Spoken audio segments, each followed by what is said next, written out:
scripture. So ನಾವು ದೇವರ ವಾಕ್ಯವನ್ನ ನೋಡಿಕೊಳ್ಳೋಣ. Psalms 100. ಕೀರ್ತನೆ 100ನೇ ಅಧ್ಯಾಯ.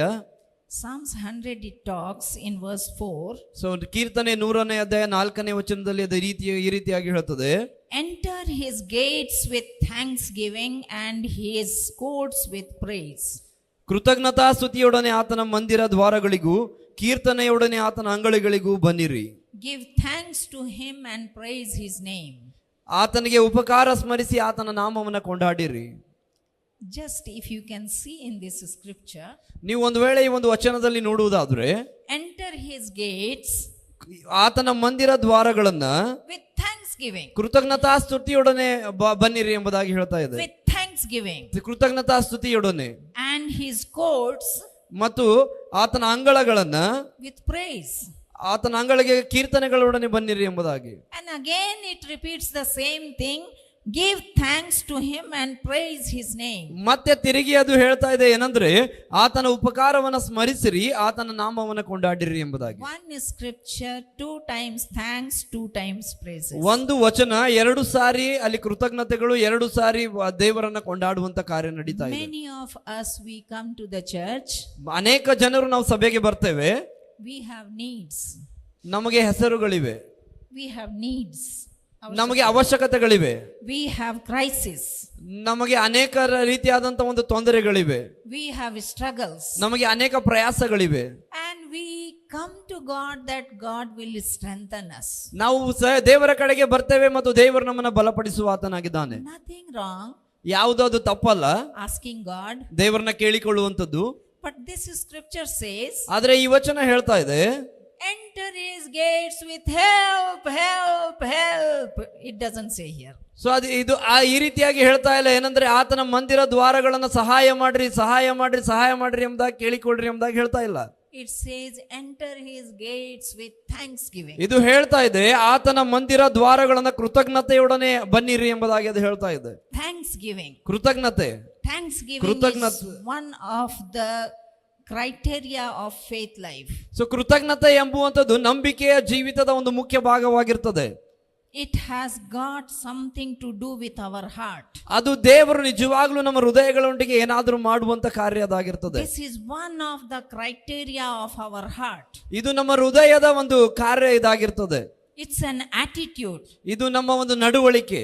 That we say thank you. ನಾವು ದೇವರಿಗೆ ಸ್ತೋತ್ರ ಸಲ್ಲಿಸುವಂತದ್ದು. One of the young man I was talking. ಒಬ್ಬ ಯವನಸ್ಥ ಹುಡುಗನೊಟ್ಟಿಗೆ ನಾನು ಮಾತನಾಡ್ತಾ ಇದ್ದೆ. He is in age of marriage. ಅವನು ಮದುವೆಯ ಒಂದು ವಯಸ್ಸಿನಲ್ಲಿ ಅವನಿದ್ದಾನೆ. I asked him, what are you doing now? ನಾನು ಕೇಳಿದೆ ಅವನಿಗೆ ಏನ್ ಮಾಡ್ತಾ ಇದ್ದೀಯ ನೀನು ಎಂಬುದಾಗಿ. He said, I am not doing anything akka now. ಅವನು ಹೇಳಿದ ನಾನು ಏನು ಮಾಡ್ತಾ ಇಲ್ಲ ಅಕ್ಕ ಎಂಬುದಾಗಿ. I said, you are going to get married, you are a responsible man, you need to do something, you need to earn. ನಾ ಹೇಳಿದೆ ಏನಂದ್ರೆ, ನೀನು ಮದುವೆ ವಯಸ್ಸಿಗೆ ಬಂದಿದ್ದೀನಿ, ಮದುವೆ ಆಗ್ಲಿಕ್ಕಿದ್ದೀಯಾ, ನೀನು ಏನಾದ್ರೂ ಮಾಡ್ಬೇಕು, ಕೆಲಸವನ್ನ ಮಾಡ್ಬೇಕು, ದುಡಿಯುವ ಕಾರ್ಯವನ್ನ ನೀನು ಮಾಡ್ಬೇಕೆಂಬುದಾಗಿ. You will have responsibility of taking care of your wife, your child, upcoming child, or home or family. You must work. So ನಿನಗೆ ಅನೇಕ ಜವಾಬ್ದಾರಿಗಳಿವೆ. ನಿನ್ನ ಹೆಂಡತಿಯನ್ನ ನೀನು ನೋಡಿಕೊಳ್ಳಬೇಕು, ಬರುವಂತ ಮಕ್ಕಳನ್ನ ನೀನು ನೋಡಿಕೊಳ್ಳಬೇಕು, ಕುಟುಂಬಗಳ ಜವಾಬ್ದಾರಿಗಳನ್ನ ನೀನು ವಹಿಸಬೇಕೆಂಬುದಾಗಿ ನಾನು ಹೇಳಿದೆನು. And you know what he said? ಅವನು ಏನ್ ಹೇಳಿದ ನಿಮಗೆ ಗೊತ್ತಾ? ಅಕ್ಕ ನಿಮ್ಗೆ ಗೊತ್ತಿಲ್ಲ, ನನ್ನ ತಂದೆ ತಾಯಿ ಹುಟ್ಸಾರಲ್ಲ ನನ್ಗೆ, ನನ್ನ ಮದ್ವೆ ಮಾಡಿ ಕೊಡ್ಬೇಕು ಅವರು. ಅಕ್ಕ, you don't know, my parents have given birth, they must get me married. So ನನ್ನ ತಂದೆ ತಾಯಿಗಳು ನನ್ನ ಹುಟ್ಟಿಸಿದ್ದಾರೆ, ಅವರು ನನಗೆ ಮದುವೆ ಮಾಡಿ ಕೊಡಬೇಕೆಂಬುದಾಗಿ ಆ ವ್ಯಕ್ತಿ ಹೇಳಿದ. It's not biblical. It is not biblical. ಇದು ಸತ್ಯವೇದ ಆಧಾರಿತವಾಗಿರುವಂತದ್ದಲ್ಲ. In the Bible, Adam was busy working, and when God saw him sitting alone, tired, then he said, oh, this young man needs a life partner. So ಇಲ್ಲಿ ನಾವು ನೋಡ್ತೇವೆ ಸತ್ಯವೇದದಲ್ಲಿ ಆದಾಮನು ಕೆಲಸ ಮಾಡ್ತಾ ಇದ್ದ ಅದನ್ನು ನೋಡಿದಂತ ದೇವರು ಯೋಚಿಸ್ತಾರೆ, ಈ ಮಗನಿಗೆ ಒಬ್ಬ ಸಹಾಯಕ್ಕೆ ಅಥವಾ ಇವನೊಟ್ಟಿಗೆ ಇರಲಿಕ್ಕೆ ಒಬ್ಬರು ಬೇಕೆಂಬುದಾಗಿ. Thanksgiving is an attitude.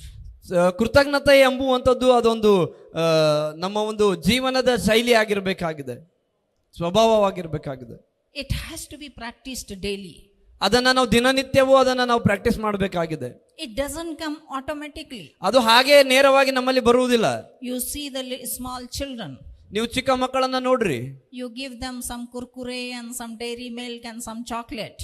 ಅವರಿಗೆ ನೀವು ಇರುವಂತ ಕುರ್ಕುರೆ ಆಗಿರ್ಬೋದು, ಚಿಪ್ಸ್ ಆಗಿರ್ಬೋದು, ಚಾಕ್ಲೇಟ್ಗಳನ್ನ ಕೊಡ್ರಿ. Their hand will be small. ಅವರ ಕೈಗಳು ಬಹಳ ಚಿಕ್ಕದಾಗಿರ್ತದೆ. And in that they will start taking. ಅದರಿಂದನೇ ಅವ್ರು ತೆಗೆದುಕೊಳ್ಳಿಕ್ಕೆ ಪ್ರಾರಂಭ ಮಾಡ್ತಾರೆ. It is falling. ಅದು ಕೆಳಗೆ ಬೀಳ್ತಾ ಇರ್ತದೆ. But still they want to take one more.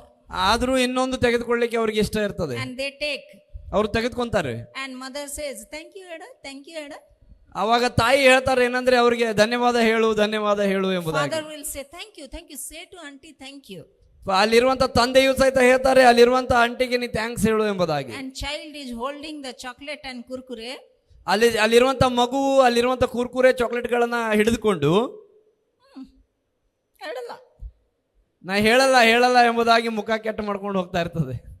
Thanksgiving is an attitude and it needs to be taught and practiced in the so family. ಕೃತಜ್ಞತೆ ಎಂಬುವಂಥದ್ದು ನಮ್ಮ ಸ್ವಭಾವದಲ್ಲಿ ಅದು ಬೆಳೆಯಬೇಕಾಗಿದೆ, ಅದನ್ನು ನಾವು ಕಲಿಸಬೇಕಾಗಿದೆ, ಮಾತ್ರ ಅಲ್ಲದೆ ಹೇಳಿಕೊಡಬೇಕಾಗಿದೆ. In return, ಅದನ್ನ ಕೃತಜ್ಞತೆ ತಿರುಗಿ ಹೇಳುವಂಥದ್ದು. somebody does good to us. ಯಾವಾಗ ಯಾರಾದ್ರೂ ಒಳ್ಳೆಯದನ್ನು ನಮ್ಮ ಜೀವಿತದಲ್ಲಿ ಮಾಡ್ತಾರೋ, Somebody gives a chair to sit. ಯಾರಾದ್ರೂ ನಮಗೆ ಕೂತ್ಕೊಳ್ಳಲು ಚೇರ್ ಅನ್ನ ಕೊಡ್ತಾರೋ, Somebody gives a glass of water. ಯಾರಾದ್ರೂ ನಮಗೆ ಕುಡಿಯುವುದಕ್ಕೆ ಒಂದು ನೀರು ಗ್ಲಾಸ್ ಅನ್ನು ಕೊಡ್ತಾರೋ, Somebody gives a cup of tea. ಯಾರಾದ್ರೂ ನಮಗೆ ಒಂದು ಚಹಾವನ್ನು ಕುಡಿಯುವುದಕ್ಕೆ ಕೊಡ್ತಾರೋ, Our culture is ನಮ್ಮ ಒಂದು ಇರುವಂತ ನಮ್ಮ ಒಂದು ಕಲ್ಚರ್ ಏನಿದೆ ಎಂಬುದಾಗಿ ನೋಡುವುದಾದ್ರೆ, ಇದಕ್ಕೆ ಥ್ಯಾಂಕ್ಸ್ ಹೇಳ್ತೀರಿ ಇಷ್ಟೇ ಸಲುವಾಗಿ, ಬೇಡ ಥ್ಯಾಂಕ್ಸ್ ಹೇಳೋದು ಬೇಡ, ಎಷ್ಟರ ಸಲುವಾಗಿ ನಾವ್ ಎದಕ್ಕೆ ಥ್ಯಾಂಕ್ಸ್ ಹೇಳ್ಬೇಕು ಅನ್ನುವಂತ ಸ್ವಭಾವ. Our culture is we teach them don't say thank you. This is chikka putta, don't say thank you. We are teaching not to say thank you, but here in the Bible we will learn today that thanksgiving brings deliverance in our life. ನಮ್ಮ ಸಂಪ್ರದಾಯ ನಾವು ಅವರಿಗೆ ಕೃತಜ್ಞತೆ ಹೇಳುವುದಕ್ಕೆ ನಾವು ಒತ್ತು ಕೊಡುವುದಿಲ್ಲ, ಆದರೆ ಸತ್ಯವೇದದಲ್ಲಿ ಹೇಳ್ತದೆ ನಾವು ದೇವರಿಗೆ ಕೃತಜ್ಞತೆಯನ್ನು ಸಲ್ಲಿಸಬೇಕೆಂಬುದಾಗಿ. America, the topmost country of the world. America ಎಂಬುವಂಥದ್ದು ಈ ಒಂದು ಇಡೀ ಭೂಮಂಡಲದಲ್ಲಿಯೇ ಉನ್ನತವಾಗಿರುವಂತಹ ಒಂದು ದೇಶ ಅದಾಗಿದೆ. And no wonder why it is top of the world. ಯಾಕೆ ಅದು ಉನ್ನತವಾಗಿರುವಂತ ದೇಶ ಆಗಿದೆ ಎಂಬುದಾಗಿ ನಮಗೆ ಅದು ಗೊತ್ತಿಲ್ಲ. They have made a special day of thanksgiving.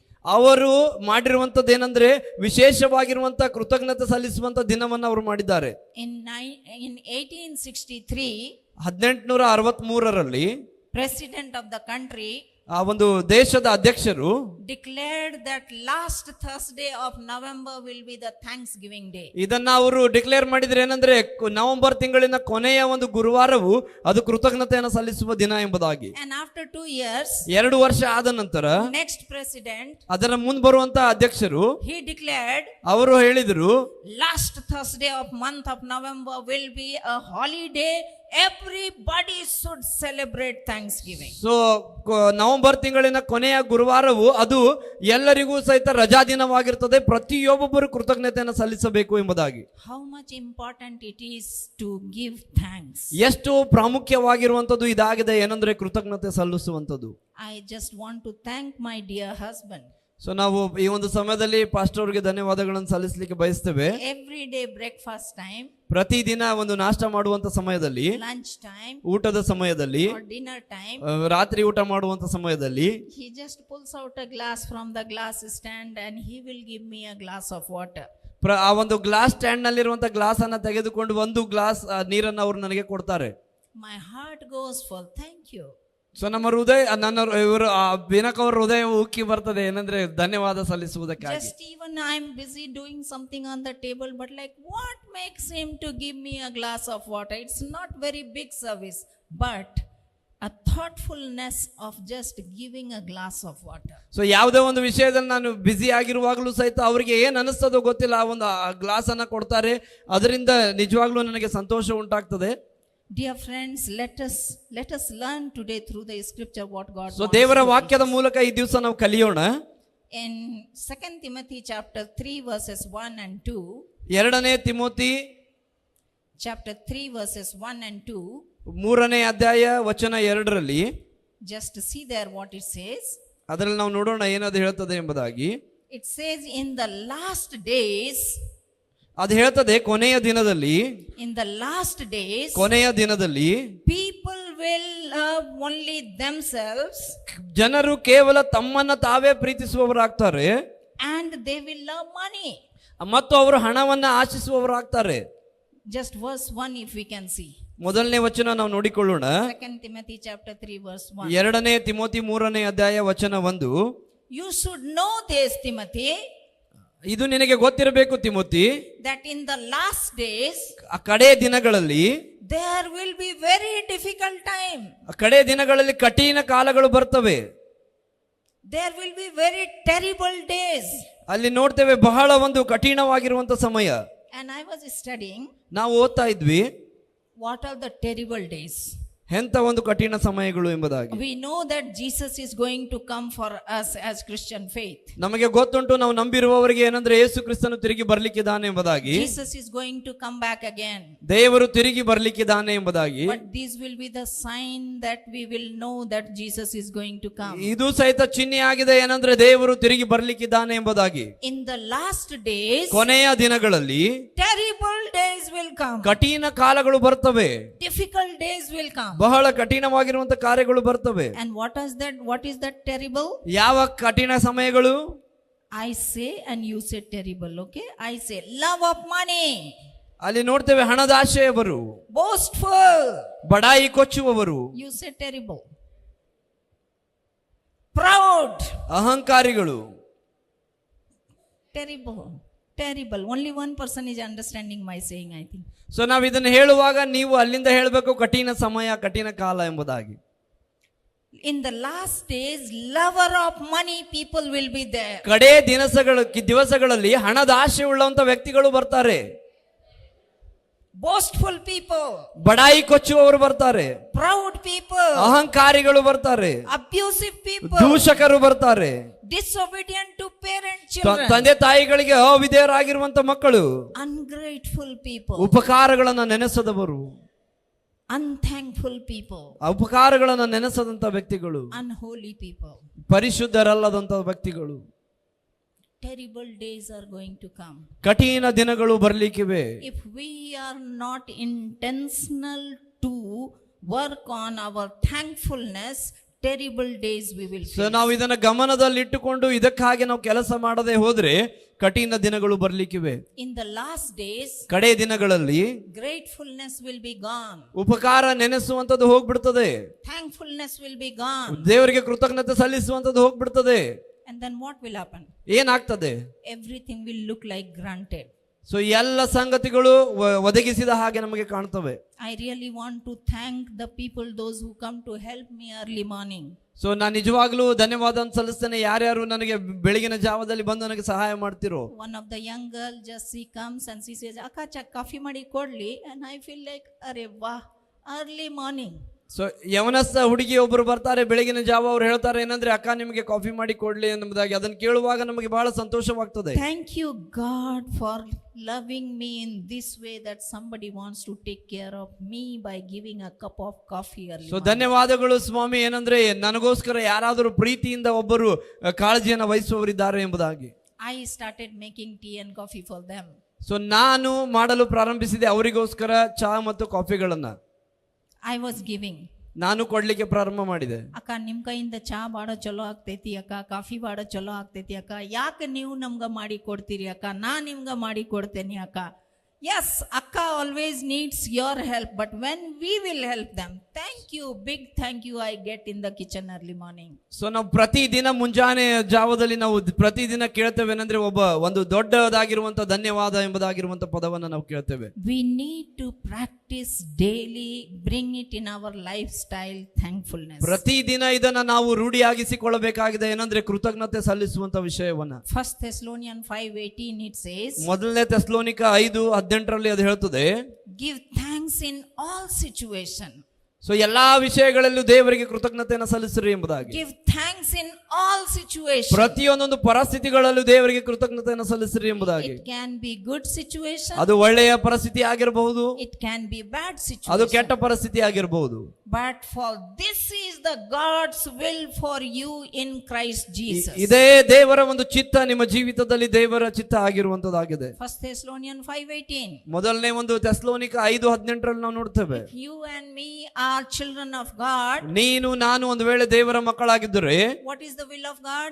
ಏನು ದೇವರ ಚಿತ್ತವಾಗಿರುವಂತದ್ದು? According to this scripture, 1 ಥೆಸಲೋನಿಯ 5:18 ಪ್ರಕಾರ be thankful in all circumstances. ಎಲ್ಲಾದ್ರಲ್ಲಿಯೂ ಕೃತಜ್ಞತಾ ಸ್ತುತಿ ಮಾಡಿರಿ. If I tell you to tell me 10 things you don't have, you will have a big list. So ಒಂದು ವೇಳೆ ನಾನು ಹೇಳಿದ್ರೆ 10 ಸಂಗತಿಗಳು ಯಾವುದು ನಿಮ್ಮಲ್ಲಿ ಇಲ್ಲ ಎಂಬುದಾಗಿ ಹೇಳುವುದಾದ್ರೆ ನಿಮ್ಮ ಹತ್ರ ದೊಡ್ಡ ಒಂದು ಪಟ್ಟಿಯೇ ಇರ್ತದೆ.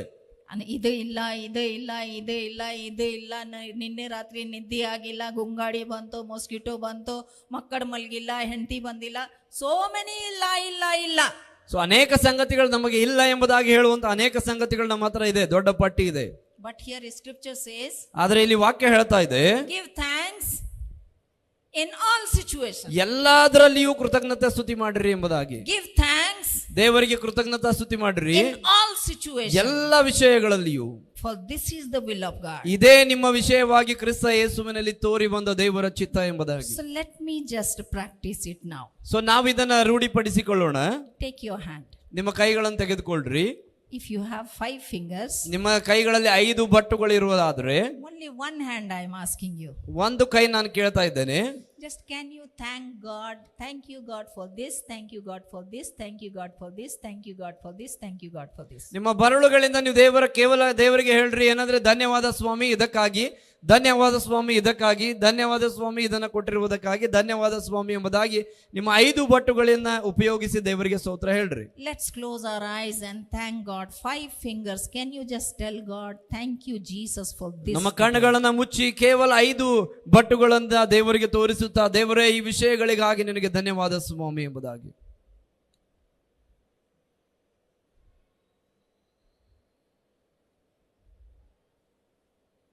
Hallelujah. Hallelujah. Hallelujah. Hallelujah. Were you struggling to count? Nothing is there to thank. So ಅನೇಕ ಜನರು ನಾವು ಪ್ರಯಾಸ ಪಡ್ತೇವೆ, ಯಾವ ವಿಷಯಗಳು ಇಲ್ಲವೋ ಕೃತಜ್ಞತೆ ಸಲ್ಲಿಸುವುದಕ್ಕಾಗಿ. Struggling even 5 things to thank.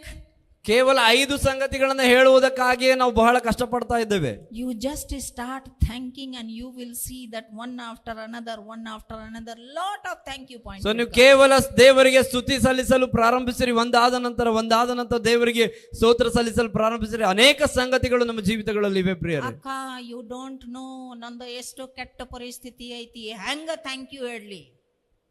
If you are saying that, so ಒಂದು ವೇಳೆ ನೀವು ಈ ರೀತಿಯಾಗಿ ಹೇಳ್ತಾ ಇದ್ರೆ, that I am in bad time and you are telling me to thank you, ನನ್ನ ಪರಿಸ್ಥಿತಿ ಬಹಳ ಕೆಟ್ಟದಾಗಿದೆ, ಈ ಒಂದು ಪರಿಸ್ಥಿತಿಯಲ್ಲಿ ನೀವು ನನಗೆ ಧನ್ಯವಾದ ಹೇಳಲು ಹೇಳ್ತಾ ಇದ್ದೀರಾ ಎಂಬುದಾಗಿ. I am not telling you to thank you for your tragedy time. So ನಾನು ನಿಮಗೆ ಹೇಳ್ತಾ ಇಲ್ಲ ನಿಮ್ಮ ಕಠಿಣ ಪರಿಸ್ಥಿತಿಗಳಲ್ಲಿ ದೇವರಿಗೆ ಸ್ತೋತ್ರ ಹೇಳ್ರಿ ಎಂಬುದಾಗಿ. I am not telling that you are in pain and you say thank you Jesus for giving me this pain. ನಾನು ನಿಮಗೆ ಹೇಳ್ತಾ ಇಲ್ಲ ಏನಂದ್ರೆ, ನೀವು ನೋವಿನಲ್ಲಿ ಇರುವಂತ ಸಮಯದಲ್ಲಿ ದೇವರೇ ಧನ್ಯವಾದಗಳು ಈ ನೋವನ್ನ ನನಗೆ ಕೊಟ್ಟಿದ್ದಕ್ಕಾಗಿ ಎಂಬುದಾಗಿ. We thank God for, ನಾವು ದೇವರಿಗೆ ಸ್ತೋತ್ರ ಸಲ್ಲಿಸಬೇಕು. ಎದಕ್ಕಂದ್ರೆ, thank you that I am in this situation and you are with me. So ನಾವು ಹೇಳ್ಬೇಕಾಗಿದೆ, ಧನ್ಯವಾದ ಸ್ವಾಮಿ, ನಾ ಈ ಒಂದು ಪರಿಸ್ಥಿತಿಯಲ್ಲಿ ಇದ್ದೇನೆ, ನೀನು ಈ ಪರಿಸ್ಥಿತಿಯಲ್ಲಿ ನನ್ನ ಜೊತೆ ಇದ್ದಿದ್ದಕ್ಕಾಗಿ ಎಂಬುದಾಗಿ. Thank you Jesus that I am struggling but you have not left me. ಧನ್ಯವಾದ ಸ್ವಾಮಿ, ನಾನು ಕಷ್ಟಪಟ್ಟು ಪ್ರಯಾಸ ಪಡುತ್ತಾ ಇದ್ದೇನೆ, ಈ ಪರಿಸ್ಥಿತಿಯಲ್ಲೂ ನನ್ನನ್ನು ಬಿಡದೆ ನೀನು ನನ್ನೊಟ್ಟಿಗಿದ್ದೀಯಾ ಎಂಬುದಾಗಿ. If only you and me understand the secret of thankfulness, ಒಂದು ವೇಳೆ ನಾನು ನೀನು ಅರ್ಥ ಮಾಡಿಕೊಳ್ಳುವುದಾದ್ರೆ ಈ ಒಂದು ಇರುವಂತ ಗುಪ್ತತೆ, ಈ ಒಂದು ದೇವರಿಗೆ ಕೃತಜ್ಞತೆ ಸಲ್ಲಿಸುವುದರ ಗುಪ್ತತೆ ಏನೆಂಬುದಾಗಿ ತಿಳಿದುಕೊಂಡ್ರೆ, your prayer will start getting answered. ನಿಮ್ಮ ಪ್ರಾರ್ಥನೆಗಳಿಗೆ ಉತ್ತರಗಳು ಸಿಗಲು ಪ್ರಾರಂಭಿಸುತ್ತವೆ. Your prayer, why it is not answered? Because you are not grateful to God. ಯಾಕೆ ನಿಮ್ಮ ಪ್ರಾರ್ಥನೆಗಳಿಗೆ ಉತ್ತರಗಳು ಸಿಗ್ತಾ ಇಲ್ಲ ಎಂಬುದಾದ್ರೆ, ನೀವು ದೇವರಿಗೆ ಕೃತಜ್ಞತೆಯನ್ನು ಸಲ್ಲಿಸುತ್ತಾ ಇಲ್ಲ. You are coming with long list. ನೀವು ದೇವರ ಹತ್ರ ಅನೇಕ ಪಟ್ಟಿಗಳನ್ನು ಹಿಡಿದುಕೊಂಡು ಬರ್ತಾ ಇದ್ದೀರಾ. You are living your life grumbling. ನಿಮ್ಮ ಒಂದು ಜೀವಿತವನ್ನ ನೀವು ತಕ್ಕ ಹಾಗೆ ಜೀವಿಸ್ತಾ ಇಲ್ಲ. Grumbling. ಅನೇಕ ರೀತಿಯಾದಂತ ಸಮಸ್ಯೆಗಳು, ಅನೇಕ ಒಂದು ಪ್ರಶ್ನೆಗಳೊಟ್ಟಿಗೆ ಇದ್ದೀರಾ. In the Bible, if we see, ಸತ್ಯವೇದದಲ್ಲಿ ನೀವು ನೋಡುವುದಾದ್ರೆ, the small boy, ಒಬ್ಬ ಚಿಕ್ಕ ಬಾಲಕ, he had 5 fish and 2 roti, right? ಅಲ್ಲಿ ನೋಡ್ತೇವೆ ಆತನ ಹತ್ರ ಏನಿತ್ತು, 5 ಮೀನುಗಳು 2 ರೊಟ್ಟಿ. 2 ರೊಟ್ಟಿ 2 ಮೀನುಗಳು 5 ರೊಟ್ಟಿ. And some people are doing like this. 5 fish and 2 roti, right? 5 ಮೀನುಗಳು 2 ರೊಟ್ಟಿ, ಹೌದಾ? 5 chapati and 2 5 ರೊಟ್ಟಿ 2 ಮೀನುಗಳಿದ್ದವು. I also used to get confused earlier days that 5 roti or 5 meena, but then I thought in the plate we take chapati more and bhaji less, right? So ನನಗೂ ಸಹಿತ ಇದರ ಕುರಿತಾಗಿ ಬಹಳ ಒಂದು ಗಲಿಬಿಲಿ ನನ್ನಲ್ಲಿತ್ತು. ಆದ್ರೆ ನಾವು ಯಾವಾಗಲೂ ಪ್ಲೇಟ್ ನಲ್ಲಿ ಏನ್ ತಗೊಂತೇವೆ, ಜಾಸ್ತಿ ಚಪಾತಿ ತಗೊಂತೇವೆ, ಕಡಿಮೆ ಪಲ್ಯನ ನಾವು And ತೆಗೆದುಕೊಳ್ತೇವೆ. so that's how I got clicked in my mind, 5 chapati, 5 bread and 2 fish. ಅದರ ಮೂಲಕ ನನಗೆ ಅರ್ಥ ಮಾಡಿಕೊಳ್ಳಿಕ್ಕೆ ಸಹಾಯ ಆಯಿತು. ಏನಂದ್ರೆ 5 ರೊಟ್ಟಿ 2 ಮೀನ ಎಂಬುದಾಗಿ. This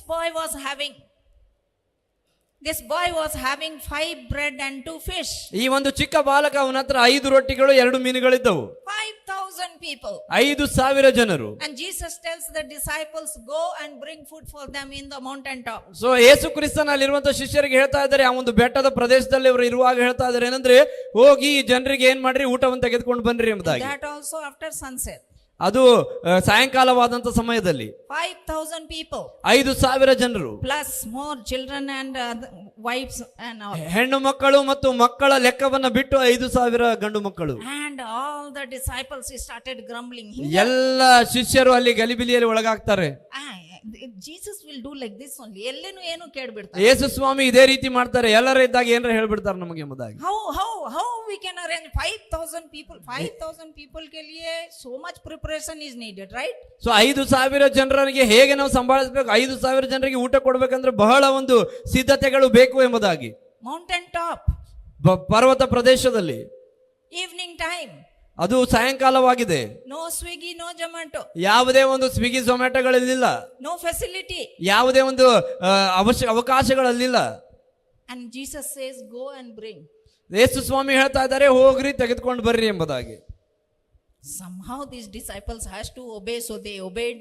ಸೊ ಅಲ್ಲಿರುವಂತ ಶಿಷ್ಯರು ವಿಧೇಯರಾಗಬೇಕಿತ್ತು, ಅವರು ವಿಧೇಯರಾದ್ರು. They went and searched. ಅಲ್ಲಿ ಹೋಗಿ ಹುಡುಕ್ತಾರೆ.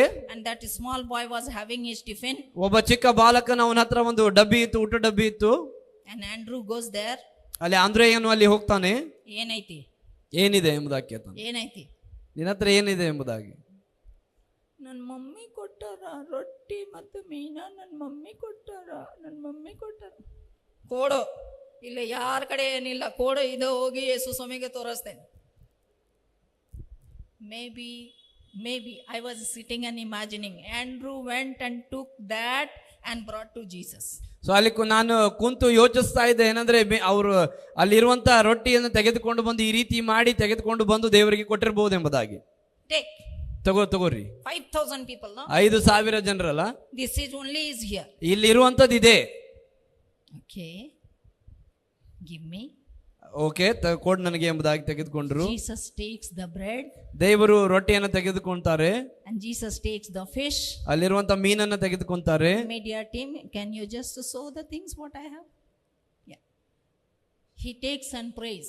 ಅವರು ದೇವರು ತೆಗೆದುಕೊಂಡು ಪ್ರಾರ್ಥನೆ ಮಾಡ್ತಾರೆ, ದೇವರಿಗೆ ಸ್ತುತಿಸ್ತಾರೆ. Father, I thank you. ಹೇಳ್ತಾರೆ, ದೇವರಿಗೆ ಸ್ತೋತ್ರವನ್ನ ಮಾಡ್ತಾರೆ. ದೇವರೇ ನಿನಗೆ ಧನ್ಯವಾದಗಳು ಎಂಬುದಾಗಿ. Thank you for this bread. ತಂದೆಯೇ, ಇದಕ್ಕಾಗಿ ನಿನಗೆ ಸ್ತೋತ್ರ ಎಂಬುದಾಗಿ. 5 chapati se 5,000 people ka chapati factory started. So ಅಲ್ಲಿ ದೊಡ್ಡ ಅದ್ಭುತವನ್ನು ನಾವು ನೋಡ್ತೇವೆ. ಏನಂದ್ರೆ 5 ರೊಟ್ಟಿಯಿಂದ 5,000 ಜನರಿಗೆ ಊಟವನ್ನ ರೆಡಿ ಆಗಿರುವಂತದ್ದು. The moment thanksgiving prayer was ಯಾವಾಗ ಸ್ತೋತ್ರದ ಪ್ರಾರ್ಥನೆ ಅಲ್ಲಿ ಉಂಟಾಗ್ತದೆಯೋ, thanksgiving prayer ಯಾವಾಗ ಕೃತಜ್ಞತೆಯ ಪ್ರಾರ್ಥನೆ ಆಗ್ತದೆಯೋ, multiplies the blessing. ಅಲ್ಲಿರುವಂತ ಆಶೀರ್ವಾದಗಳು ದ್ವಿಗುಣ ಹೊಂದಲಿಕ್ಕೆ ಪ್ರಾರಂಭವಾಗ್ತವೆ. Thanksgiving prayer ಯಾವಾಗ ಕೃತಜ್ಞತೆಯ ಪ್ರಾರ್ಥನೆ ಮಾಡ್ತೀವೋ, multiplies the blessing. ಇರುವಂತ ಆಶೀರ್ವಾದಗಳನ್ನು ಅದು ದ್ವಿಗುಣ ಮಾಡುವಂತದ್ದಾಗಿದೆ. ಲಾಜರನ್ನ ನಾವು ನೋಡ್ತೇವೆ. Just a minute, where is Daniel Sontaki? Give him a call. Yeah, ಲಾಜರನ್ನ ನಾವು ನೋಡ್ತೇವೆ. He was in the tomb. ಆತನು ಆತನನ್ನ ಗವಿಯೊಳಗೆ ಇಟ್ಟಿದ್ರು. He was in the tomb. ಆತನನ್ನ ಗವಿಯೊಳಗೆ ಇಟ್ಟಿದ್ರು. How many days? ಎಷ್ಟು ದಿವಸ ಇಟ್ಟಿದ್ರು? 4 days. 4 ದಿವಸ. 4 days. 4 ದಿವಸ. He is in the tomb dead. ಆತನು ಸತ್ತಿದ್ದಾನೆ, ಆತನನ್ನ ಆ ಒಂದು ಗವಿಯಲ್ಲಿ ಇಟ್ಟಿದ್ದಾರೆ. And Jesus comes there. ಅಲ್ಲಿ ಯೇಸು ಕ್ರಿಸ್ತನು ಬರ್ತಾರೆ with his sisters. ಅವರ ಒಂದು ಸಹೋದರಿಯರೊಟ್ಟಿಗೆ. Martha and Mary. ಮಾರ್ತಾ ಮತ್ತು ಮರಿಯಳಲ್ಲಿ ಇರ್ತಾರೆ. And some more people. ಅಲ್ಲಿ ಮತ್ತು ಕೆಲವು ಜನರು ಸಹಿತ ಅಲ್ಲಿ ಇರ್ತಾರೆ. Nobody knows what is going to take place. ಯಾರಿಗೂ ಗೊತ್ತಿಲ್ಲ ಅಲ್ಲಿ ಏನಾಗ್ಲಿಕ್ಕಿದೆ ಎಂಬುದಾಗಿ. Nobody knows what is going to happen. ಅಲ್ಲಿ ಯಾರಿಗೂ ಗೊತ್ತಿಲ್ಲ ಮುಂದೆ ಏನಾಗ್ಲಿಕ್ಕಿದೆ ಎಂಬುದಾಗಿ. And Jesus goes there. ಯೇಸು ಸ್ವಾಮಿ ಅಲ್ಲಿ ಹೋಗ್ತಾರೆ. And Lazarus is there in the tomb. ಅಲ್ಲಿ ಲಾಜರನು ಆ ಒಂದು ಗವಿಯಲ್ಲಿ ಇಟ್ಟಿರುವಂತದನ್ನ ನಾವು ನೋಡ್ತೇವೆ. Mary is crying. ಅಲ್ಲಿರುವಂತ ಮರಿಯಳು ಅಳುತ್ತಾ ಇದ್ದಾಳೆ. Martha is crying. ಮಾರ್ತಳು ಅಳುತ್ತಾ ಇದ್ದಾಳೆ. People are feeling bad. ಅಲ್ಲಿರುವಂತ ಜನರಿಗೆ ಬಹಳ ದುಃಖ ಅನಿಸ್ತಾ ಇದೆ. And in that time, ಆ ಒಂದು ಸಮಯದಲ್ಲಿ Jesus, ಯೇಸು ಸ್ವಾಮಿ, Father, ತಂದೆ, I thank you ನಿಮಗೆ ವಂದನೆ that you hear my prayer. ನೀನು ನನ್ನ ಪ್ರಾರ್ಥನೆಯನ್ನು ಕೇಳುತ್ತಿ. Father, ತಂದೆಯೇ, I thank you ನಾನು ನಿನಗೆ ಸ್ತೋತ್ರವನ್ನು ಸಲ್ಲಿಸ್ತೇನೆ that you hear my prayer. ನೀನು ನನ್ನ ಪ್ರಾರ್ಥನೆಯನ್ನು ಕೇಳುತ್ತಿ. Lazarus, ಲಾಜರನೇ, come out. ಹೊರಗೆ ಬಾ. Lazarus, ಲಾಜರನೇ, come out. ಹೊರಗೆ ಬಾ. The prayer of thanks ಆ ಒಂದು ಕೃತಜ್ಞತೆಯ ಪ್ರಾರ್ಥನೆಯು extended the age of Lazarus. ಅದೊಂದು ಆ ಲಾಜರನಿಗಿರುವಂತ ವಯಸ್ಸನ್ನು ಅದು ಹೆಚ್ಚಿಸಿತು. Are you getting excited? Are you getting excited? ನೀವಿಲ್ಲಿರೋರು ಉತ್ತೇಜನ ಹೊಂದುತ್ತಾ ಇದ್ದೀರೋ?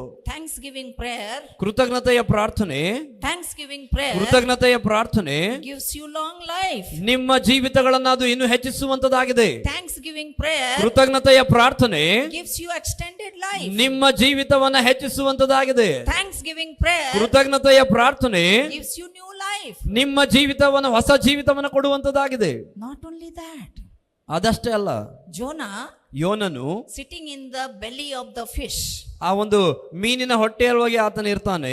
You go back home and read ನೀವು ಮನೆಗೆ ಹೋಗಿ ಅದನ್ನು ಓದ್ರಿ. chapter 2, 2ನೇ ಅಧ್ಯಾಯದಲ್ಲಿ verses 1 to 10. 1ರಿಂದ 10 ವಚನ. He was running away from God. ಆತನು ದೇವರಿಂದ ದೂರ ಓಡಿ ಹೋಗ್ತಾ ಇದ್ದನು. He was running away from God. ದೇವರಿಂದ ಆತನು ದೂರ ಓಡಿ ಹೋಗ್ತಾ ಇದ್ದನು. You run away from God, ಯಾವಾಗ ನೀವು ದೇವರಿಂದ ದೂರ ಓಡಿ ಹೋಗ್ತಿರೋ, God will run behind you. God will run behind you. ದೇವರು ನಿನ್ನ ಹಿಂದ್ಗಡೆ ಬರ್ತಾನೆ. If you have believed in Jesus ನೀನು ಒಂದು ವೇಳೆ ದೇವರಲ್ಲಿ ನಂಬಿಕೆ ಇಟ್ಟವರಾಗಿದ್ರೆ and running away from him, ಮತ್ತು ದೇವರಿಂದ ನೀನು ದೂರ ಓಡಿ ಹೋಗ್ತಾ ಇದ್ರೆ, God is not going to leave you. ದೇವರು ನಿನ್ನನ್ನು ಬಿಡುವುದಿಲ್ಲ. Jonah's story is very interesting story. ಯೋನನ ಈ ಒಂದು ಕಥೆಯು ಬಹಳ ವಿಶಿಷ್ಟವಾಗಿರುವಂತ ಕಥೆ. And Jonah's problem is very new problem. ಆ ಯೋನನ ಒಂದು Problem, ಆ ಯೋನನಿಗಿರುವಂತ ಸಮಸ್ಯೆಯು ಬಹಳ ಹೊಸದಾಗಿರುವಂತ ಸಮಸ್ಯೆ. Nobody has gone through such problem. ಅಂತ ಸಮಸ್ಯೆಯಲ್ಲಿ ಯಾರು ಸಹಿತ ಹಾದು ಹೋಗಿಲ್ಲ ಎಂಬುದಾಗಿ ನೆನೆಸ್ತೇವೆ. Throw me in the sea. ಆತನನ್ನ ಎತ್ತಿ ಸಮುದ್ರದಲ್ಲಿ ಬಿಸಾಡಿದ್ರು. Because he was running away from God. ಯಾಕಂದ್ರೆ ಆತನು ದೇವರಿಂದ ದೂರ ಓಡಿ ಹೋಗ್ತಾ ಇದ್ದನು. All the sellers, they said that you are the one here, because of this all the storms and the violent wind is coming. And Jonah says yes. And then they are asking him, what should we do? Jonah said, throw me in the sea. ಅಲ್ಲಿರುವಂತವ್ರು ಹಡಗಿನಲ್ಲಿರುವವರು ಗಲಿಬಿಲಿಯಾಗಿ ಅವನ ಹತ್ರ ಹೋಗಿ ಕೇಳ್ತಾರೆ, ಇದಕ್ಕೆ ನೀನೇ ಕಾರಣನು ಎಂಬುದಾಗಿ. ಯೋನನು ಹೇಳ್ತಾನೆ ಹೌದು ಎಂಬುದಾಗಿ. ಮುಂದೆ ಇದಕ್ಕೆ ಪರಿಹಾರ ಏನೆಂಬುದಾಗಿ ಕೇಳುವಾಗ ಯೋನ ಹೇಳ್ತಾನೆ, ನನ್ನನ್ನು ಎತ್ತಿ ಸಮುದ್ರದಲ್ಲಿ ಒಗೀರಿ ಎಂಬುದಾಗಿ. Who is this man, Jonah? ಯಾರು ಈ ಮನುಷ್ಯ ಯೋನನು? One ಅನ್ಯರು ಅಲ್ಲ, ಒಬ್ಬ ಅನ್ಯನಾಗಿರುವಂತ ವ್ಯಕ್ತಿ ಆಗಿದ್ದನು. Oh, he is a pravadi. ಆತನು ಪ್ರವಾದಿಯಾಗಿರುವಂತವನು. He is a prophet. ಆತನು ಪ್ರವಾದಿ. He listens from God. ಆತನು ದೇವರಿಂದ ಕೇಳ್ತಾನೆ, He tells to people. ಜನರಿಗೆ ಅದನ್ನು ಹೇಳ್ತಾನೆ. Listens from God. ದೇವರಿಂದ ಕೇಳ್ತಾನೆ, Tells to people. ಜನರಿಗೆ ಅದನ್ನು ಹೇಳ್ತಾನೆ. And God is so happy with Jonah. ಅದಕ್ಕೆ ದೇವರು ಯೋನನ ಮೂಲಕ ಬಹಳ ಸಂತೋಷವುಳ್ಳವರಾಗಿದ್ದರು. And that's why God told to Jonah, go and sell the gospel to Nineveh people. ಅದಕ್ಕಾಗಿಯೇ ದೇವರು ಯೋನನಿಗೆ ಹೇಳ್ತಾರೆ, ಹೋಗಿ ನೀನು ನಿನವೆಯ ಜನರಿಗೆ ಸುವಾರ್ತೆಯನ್ನು ಸಾರೆಂಬುದಾಗಿ. ಮಾಡಲ್ಲ, ಯೋನನ್ ಹೇಳ್ತಾನೆ ಇಲ್ಲ ಎಂಬುದಾಗಿ. ಸಾರುವುದಿಲ್ಲ. I don't want to sell the gospel to the wicked people. ನಾನು ಆ ಒಂದು ಕ್ರೂರಿ ಪಾಪಿಗಳಾಗಿರುವಂತ ಜನರಿಗೆ ನಾನು ಈ ಒಂದು ಸಂದೇಶವನ್ನು ಹೇಳುವುದಿಲ್ಲ ಎಂಬುದಾಗಿ. ದುಷ್ಟ ಜನರಿಗೆ ನಾನು ಸ್ವಾರ್ಥ ಸಾರಲ್ಲ. Who is this man? ಯಾರು ಈ ಮನುಷ್ಯನು? One ಅವಿಶ್ವಾಸಿ, ಅವಿಶ್ವಾಸಿಯಾಗಿದ್ದಾನ. He is a man of God. ಈತನು ದೇವರ ಮನುಷ್ಯನು. And doesn't want to listen to God. ದೇವರ ಮಾತನ್ನ ಕೇಳಲಿಕ್ಕೆ ಇಷ್ಟ ಇಲ್ಲ. He wants to run away from God. ಆತನು ದೇವರಿಂದ ದೂರ ಓಡಿ ಹೋಗಲು ಇಷ್ಟವುಳ್ಳವನಾಗಿದ್ದಾನೆ. He wants to go to other place. ಆತನಿಗೆ ಬೇರೊಂದು ಸ್ಥಳಕ್ಕೆ ಹೋಗಬೇಕಾಗಿದೆ. Run away from God. ದೇವರಿಂದ ದೂರ ಓಡಿ ಹೋಗ್ತಾ ಇದ್ದಾನೆ. Run away from God. ದೂರ ಓಡಿ ಹೋಗ್ತಾ ಇದ್ದಾನೆ. Where you want to run away from God? ಎಲ್ಲಿ ನೀನು ಓಡಿ ಹೋಗಲು ಬಯಸ್ತೀಯಾ? Anywhere you go. ಎಲ್ಲೇ ನೀನು ಹೋದರು God is there. ದೇವರು ಅಲ್ಲಿದ್ದಾನೆ. Anywhere you hide. ಎಲ್ಲೇ ನೀನು ಅಡಗಿಕೊಂಡ್ರು God is there. ದೇವರು ಇದ್ದಾನೆ. And he runs away ಆತನು ಓಡಿ ಹೋಗ್ತಾನೆ, goes and sits in the ship. ಆತನು ಓಡಿ ಹೋಗಿ ಆ ಒಂದು ಹಡಗಿನಲ್ಲಿ ಕೂತುಕೊಳ್ತಾನೆ. And you know, if you know, and many of you know this story, when he was in the ship, ಅನೇಕ ಜನರಿಗೆ ಒಂದು ಕತೆ ಗೊತ್ತು. ಯಾವಾಗ ಆತನು ಬೋಟಿನಲ್ಲಿ ಆ ಒಂದು ಹಡಗಿನಲ್ಲಿ ಇರ್ತಾನೋ, scripture says, ದೇವರ ವಾಕ್ಯ ಹೇಳ್ತದೆ, God sent the storm there. ಅಲ್ಲಿ ನೋಡ್ತೇವೆ ದೇವರು ಅಲ್ಲಿ ದೊಡ್ಡ ಒಂದು ಬಿರುಗಾಳಿಯನ್ನ ಅಲೆಯನ್ನ ದೇವರು ಅಲ್ಲಿ ಎಬ್ಬಿಸ್ತಾರೆ. ಎಂತ ದೇವರು, ಎಂತ ದೇವರು! God sends a storm in people's life. So ದೇವರು ಈ ಒಂದು ಬಿರುಗಾಳಿಗಳನ್ನ ಜನರ ಜೀವಿತದಲ್ಲಿ ಕಳಿಸ್ತಾರ. God sent the violent wind in there. ಅಲ್ಲಿ ನೋಡ್ತೇವೆ, ಅಲ್ಲಿ ದೊಡ್ಡದಾಗಿರುವಂತ ಭಯಂಕರವಾಗಿರುವಂತ ಬಿರುಗಾಳಿಯನ್ನು ಬರುವಂತದ್ದನ್ನು God is making the ship to break. ಅಲ್ಲಿರುವಂತ ಹಡಗು ಅದು ಅಳ್ಳಾಡಿ ಹೋಗುವಂತದನ್ನ ನಾವು ನೋಡ್ತಾ ಇದ್ದೇವೆ. God is making all the sailors who now they will sink and die. So ಅಲ್ಲಿರುವಂತ ಆ ಒಂದು ಹಡಗಿನಲ್ಲಿ ಇರುವಂತವ್ರು ಹೇಳ್ತಾ ಇದ್ದಾರೆ, ಇನ್ನೇನು ನಾವು ಮುಳುಗಿ ಸಾಯ್ತೇವೆ ಎಂಬುದಾಗಿ. Whose fault? ಯಾರ ಒಂದು ತಪ್ಪಿದು? Whose fault? ಯಾರ ತಪ್ಪು? Jonah's fault. ಯೋನನ ಒಂದು ತಪ್ಪು. Who is Jonah? ಯಾರು ಯೋನನು? Man of God. ದೇವರ ಮನುಷ್ಯನು, Believer of God. ದೇವರನ್ನ ನಂಬಿದಂತ ವ್ಯಕ್ತಿ, Follower of God. ದೇವರನ್ನ ಹಿಂಬಾಲಿಸ್ತಾ ಇರುವಂತ ವ್ಯಕ್ತಿ. Disobedience. ದೇವರನಿಗೆ ಅವಿಧೇಯನಾಗಿ ನಡೀತಾ ಇದ್ದಾನೆ. One warning is coming this morning. ನಮಗಿರುವಂತ ಒಂದು ವಾರ್ನಿಂಗ್ ನಮ್ಮ ಜೀವಿತಗಳಲ್ಲಿ ಬರ್ತಾ ಇದೆ. If you disobey God, ನೀನು ಒಂದು ವೇಳೆ ದೇವರಿಗೆ ಅವಿಧೇಯನಾದ್ರೆ, if you disobey God, ನೀನು ದೇವರಿಗೆ ಅವಿಧೇಯನಾದ್ರೆ, your house will get affected. ನಿನ್ನ ಮನೆಗೆ ಅದು ಪರಿಣಾಮ ಬೀರುವಂತದ್ದಾಗಿದೆ. Your ajubaju, whoever is living, they will get affected. ನಿನ್ನ ಸುತ್ತಮುತ್ತಲಿರುವಂತಹ ಜನರ ಜೀವಿತದಲ್ಲಿ ಅದು ಅಪಾಯವನ್ನು ತೆಗೆದುಕೊಂಡು ಬರುವಂತದ್ದಾಗಿದೆ. Can you see here? ಇಲ್ಲಿ ನೋಡ್ತಾ ಇದ್ದೀರಾ? These sailors had no fault. So ಅಲ್ಲಿರುವಂತಹ ಹಡಗಿನಲ್ಲಿರುವಂತಹ ಜನರು ಯಾವುದೇ ಒಂದು ತಪ್ಪಿಲ್ಲ. Jonah, ಯೋನನು, run away Jonah. ಓಡಿ ಬಂದಂತ ಯೋನನು.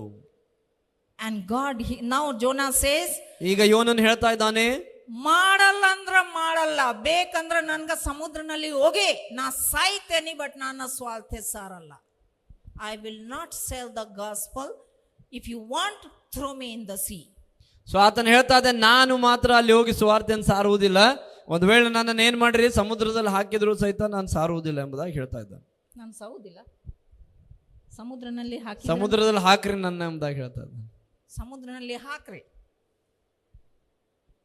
ಸಮುದ್ರನಲ್ಲಿ ಹಾಕಿದ್ರೆ ಏನಾಗ್ತೈತಿ? ಸತ್ ಬಿಡ್ತೇವೆ. So he decided, let me die, but I will not listen this one. ಆತನು ನಿರ್ಣಯ ಮಾಡಿದರೆ ಅಂದ್ರೆ ಸತ್ರ ಸಾಯ್ತೇನೆ, ಆದ್ರೆ ನಾನು ಇದನ್ನ ಮಾಡುವುದಿಲ್ಲ ಎಂಬುದಾಗಿ. Our God is very interesting God. ನಮ್ಮ ದೇವರು ಬಹಳ ಆಸಕ್ತಿ ಉಳ್ಳಂತ ದೇವರು ನಮ್ಮ ದೇವರಾಗಿದ್ದಾರೆ. Our God is very interesting God. ನಮ್ಮ ದೇವರು ಬಹಳ ಆಸಕ್ತಿ ಉಳ್ಳಂತ ದೇವರಾಗಿದ್ದಾರೆ. I was reading the passage of Jonah. ಈ ಒಂದು ಯೋನನ ಈ ಒಂದು ವಚನಗಳನ್ನು ನಾನು ಓದ್ತಾ ಇದ್ದೆ. And I saw, ಅಲ್ಲಿ ನಾನು ನೋಡಿದೆ, Jonah is falling in the water. ಯೋನನು ನೀರಿನಲ್ಲಿ ಬೀಳ್ತಾ ಇದ್ದಾನೆ. And he might have thought, finished, now I am gone and no more any responsibility on this earth, I am done. So ಅವನು ಬೀಳ್ತಾ ಇರುವಾಗ ನೆನೆಸಿರ್ಬೋದು ಏನಂದ್ರೆ, ಆಯ್ತು ಈಗ ನಾನು ಸಾಯ್ತೇನೆ, ಮತ್ತೆ ಯಾವುದೇ ಜವಾಬ್ದಾರಿಗಳು ನನ್ನಲ್ಲಿ ಇರುವುದಿಲ್ಲ ಎಂಬುದಾಗಿ. ಏನ್ ಮಜಾ ಐತಿ ಈಗ ನೋಡ್ರಿ. Now God is sending a big whale. So ಅಲ್ಲಿ ದೇವರು ದೊಡ್ಡ ಮೀನಿಗೆ ದೇವರು ಅಪ್ಪಣೆಯನ್ನು ಕೊಟ್ಟು ಕಳಿಸ್ತಾ ಇದ್ದಾರೆ. In the sea there is movie going on. So ಅಲ್ಲಿ ನೋಡ್ತಾ ಇದ್ದೇವೆ, ಆ ಸಮುದ್ರದಲ್ಲಿ ಒಂದು ಚಲನಚಿತ್ರ ನಡೀತಾ ಇದೆ. ಏನಂದ್ರೆ, now Jonah is fallen in the sea. ಅಲ್ಲಿ ನೋಡ್ತಾ ಇದ್ದೇವೆ, ಯೋನನು ಆ ಸಮುದ್ರದಲ್ಲಿ ಬಿದ್ದಿದ್ದಾನೆ. And then God is thinking, now I will not allow this man to die. I will make him to do what I want to do. And so God says, whale, come here. Jonah is here in the water, just swallow him and save him. ಅಲ್ಲಿ ದೇವರು ಯೋಚಿಸ್ತಾ ಇದ್ದಾರೆ, ಏನಂದ್ರೆ ನಾನು ಈ ಮನುಷ್ಯನನ್ನ ಹಾಗೆ ಬಿಡುವುದಿಲ್ಲ, ಇವನಿಂದ ನಾನು ಏನು ಮಾಡಬೇಕಾಗಿದೆಯೋ ಆ ಕಾರ್ಯವನ್ನು ನಾನು ಮಾಡಿಸ್ಕೊಳ್ತೇನೆ ಎಂಬುದಾಗಿ ಹೇಳಿ ಅಲ್ಲಿರುವಂತ ದೊಡ್ಡ ಮೀನಿಗೆ ದೇವರು ಅಪ್ಪಣೆಯನ್ನು ಕೊಡ್ತಾ ಇದ್ದಾರೆ, ಹೋಗಿ ನೀನು ಯೋನನನ್ನ ನುಂಗು ಎಂಬುದಾಗಿ. Well, yes God. Swallow Jonah up. So ಅಲ್ಲಿ ಮೀನಿಗೆ ಹೇಳ್ತಾ ಇದ್ದಾರೆ, ದೊಡ್ಡ ಮೀನು ಎಲ್ಲಿದೆಯಾ ಎಂಬುದಾಗಿ ಕರೆಯುವಾಗ, ಹೌದು ಸ್ವಾಮಿ ನಾನು ಇಲ್ಲಿದ್ದೇನೆ ಎಂಬುದಾಗಿ ಬರ್ತಾ ಇದೆ. ಅವಾಗ ದೇವರು ಹೇಳ್ತಾ ಇದ್ದಾರೆ ಏನಂದ್ರೆ, ನೀನು ಯೋನನನ್ನ ನುಂಗು ಎಂಬುದಾಗಿ. And I was imagining that whale. ನಾನು ಅದನ್ನ ಯೋಚಿಸ್ತಾ ಇದ್ದೆ, ಆ ಒಂದು ಮೀನನ್ನ. It might be like a pregnant woman. ಅದು ಒಂದು ಗರ್ಭಿಣಿಯಾಗಿರುವಂತ ಒಂದು ಮಹಿಳೆಯ ರೀತಿಯಲ್ಲಿ ಅದು ಹಾದು ಹೋಗಿರಬಹುದು. In Jonah is in the belly of the fish. ಆ ಒಂದು ಮೀನಿನ ಹೊಟ್ಟೆಯೊಳಗೆ ಯೋನನಿದ್ದಾನೆ. And now fish is swimming in the sea, day 1, day 2. ಮತ್ತು ಆ ಮೀನು ನೀರಿನಲ್ಲಿ ಅದು ಈಜಾಡ್ತಾ ಇದೆ. ಏನಂದ್ರೆ ದಿವಸ 1 ದಿವಸ 2 ಹಾಗೆ ಈಜಾಡ್ತಾ ಇದೆ. Jonah in the belly of the fish. ಯೋನನು ಆ ಒಂದು ಮೀನಿನ ಹೊಟ್ಟೆಯೊಳಗಿದ್ದಾನೆ. Now ಈಗ I am thinking like Jonah. ನಾನು ಯೋನನ ಹಾಗೆ ಯೋಚಿಸ್ತಾ ಇದ್ದೇನೆ. ಅಯ್ಯೋ, ನಾ ತಿಡ್ಕೊಂಡೆ ನೀರಾಗ ಚಲ್ಲಿದ್ರ ಏನೋ ಮೀನಾಗಿನ ತಿಂದು ನನ್ಗೆ ಮುಗಿಸ್ಬಿಡ್ತೈತಿ. It may finish me, but why I am alive still I feel like I am sitting in a room, but it is dark room.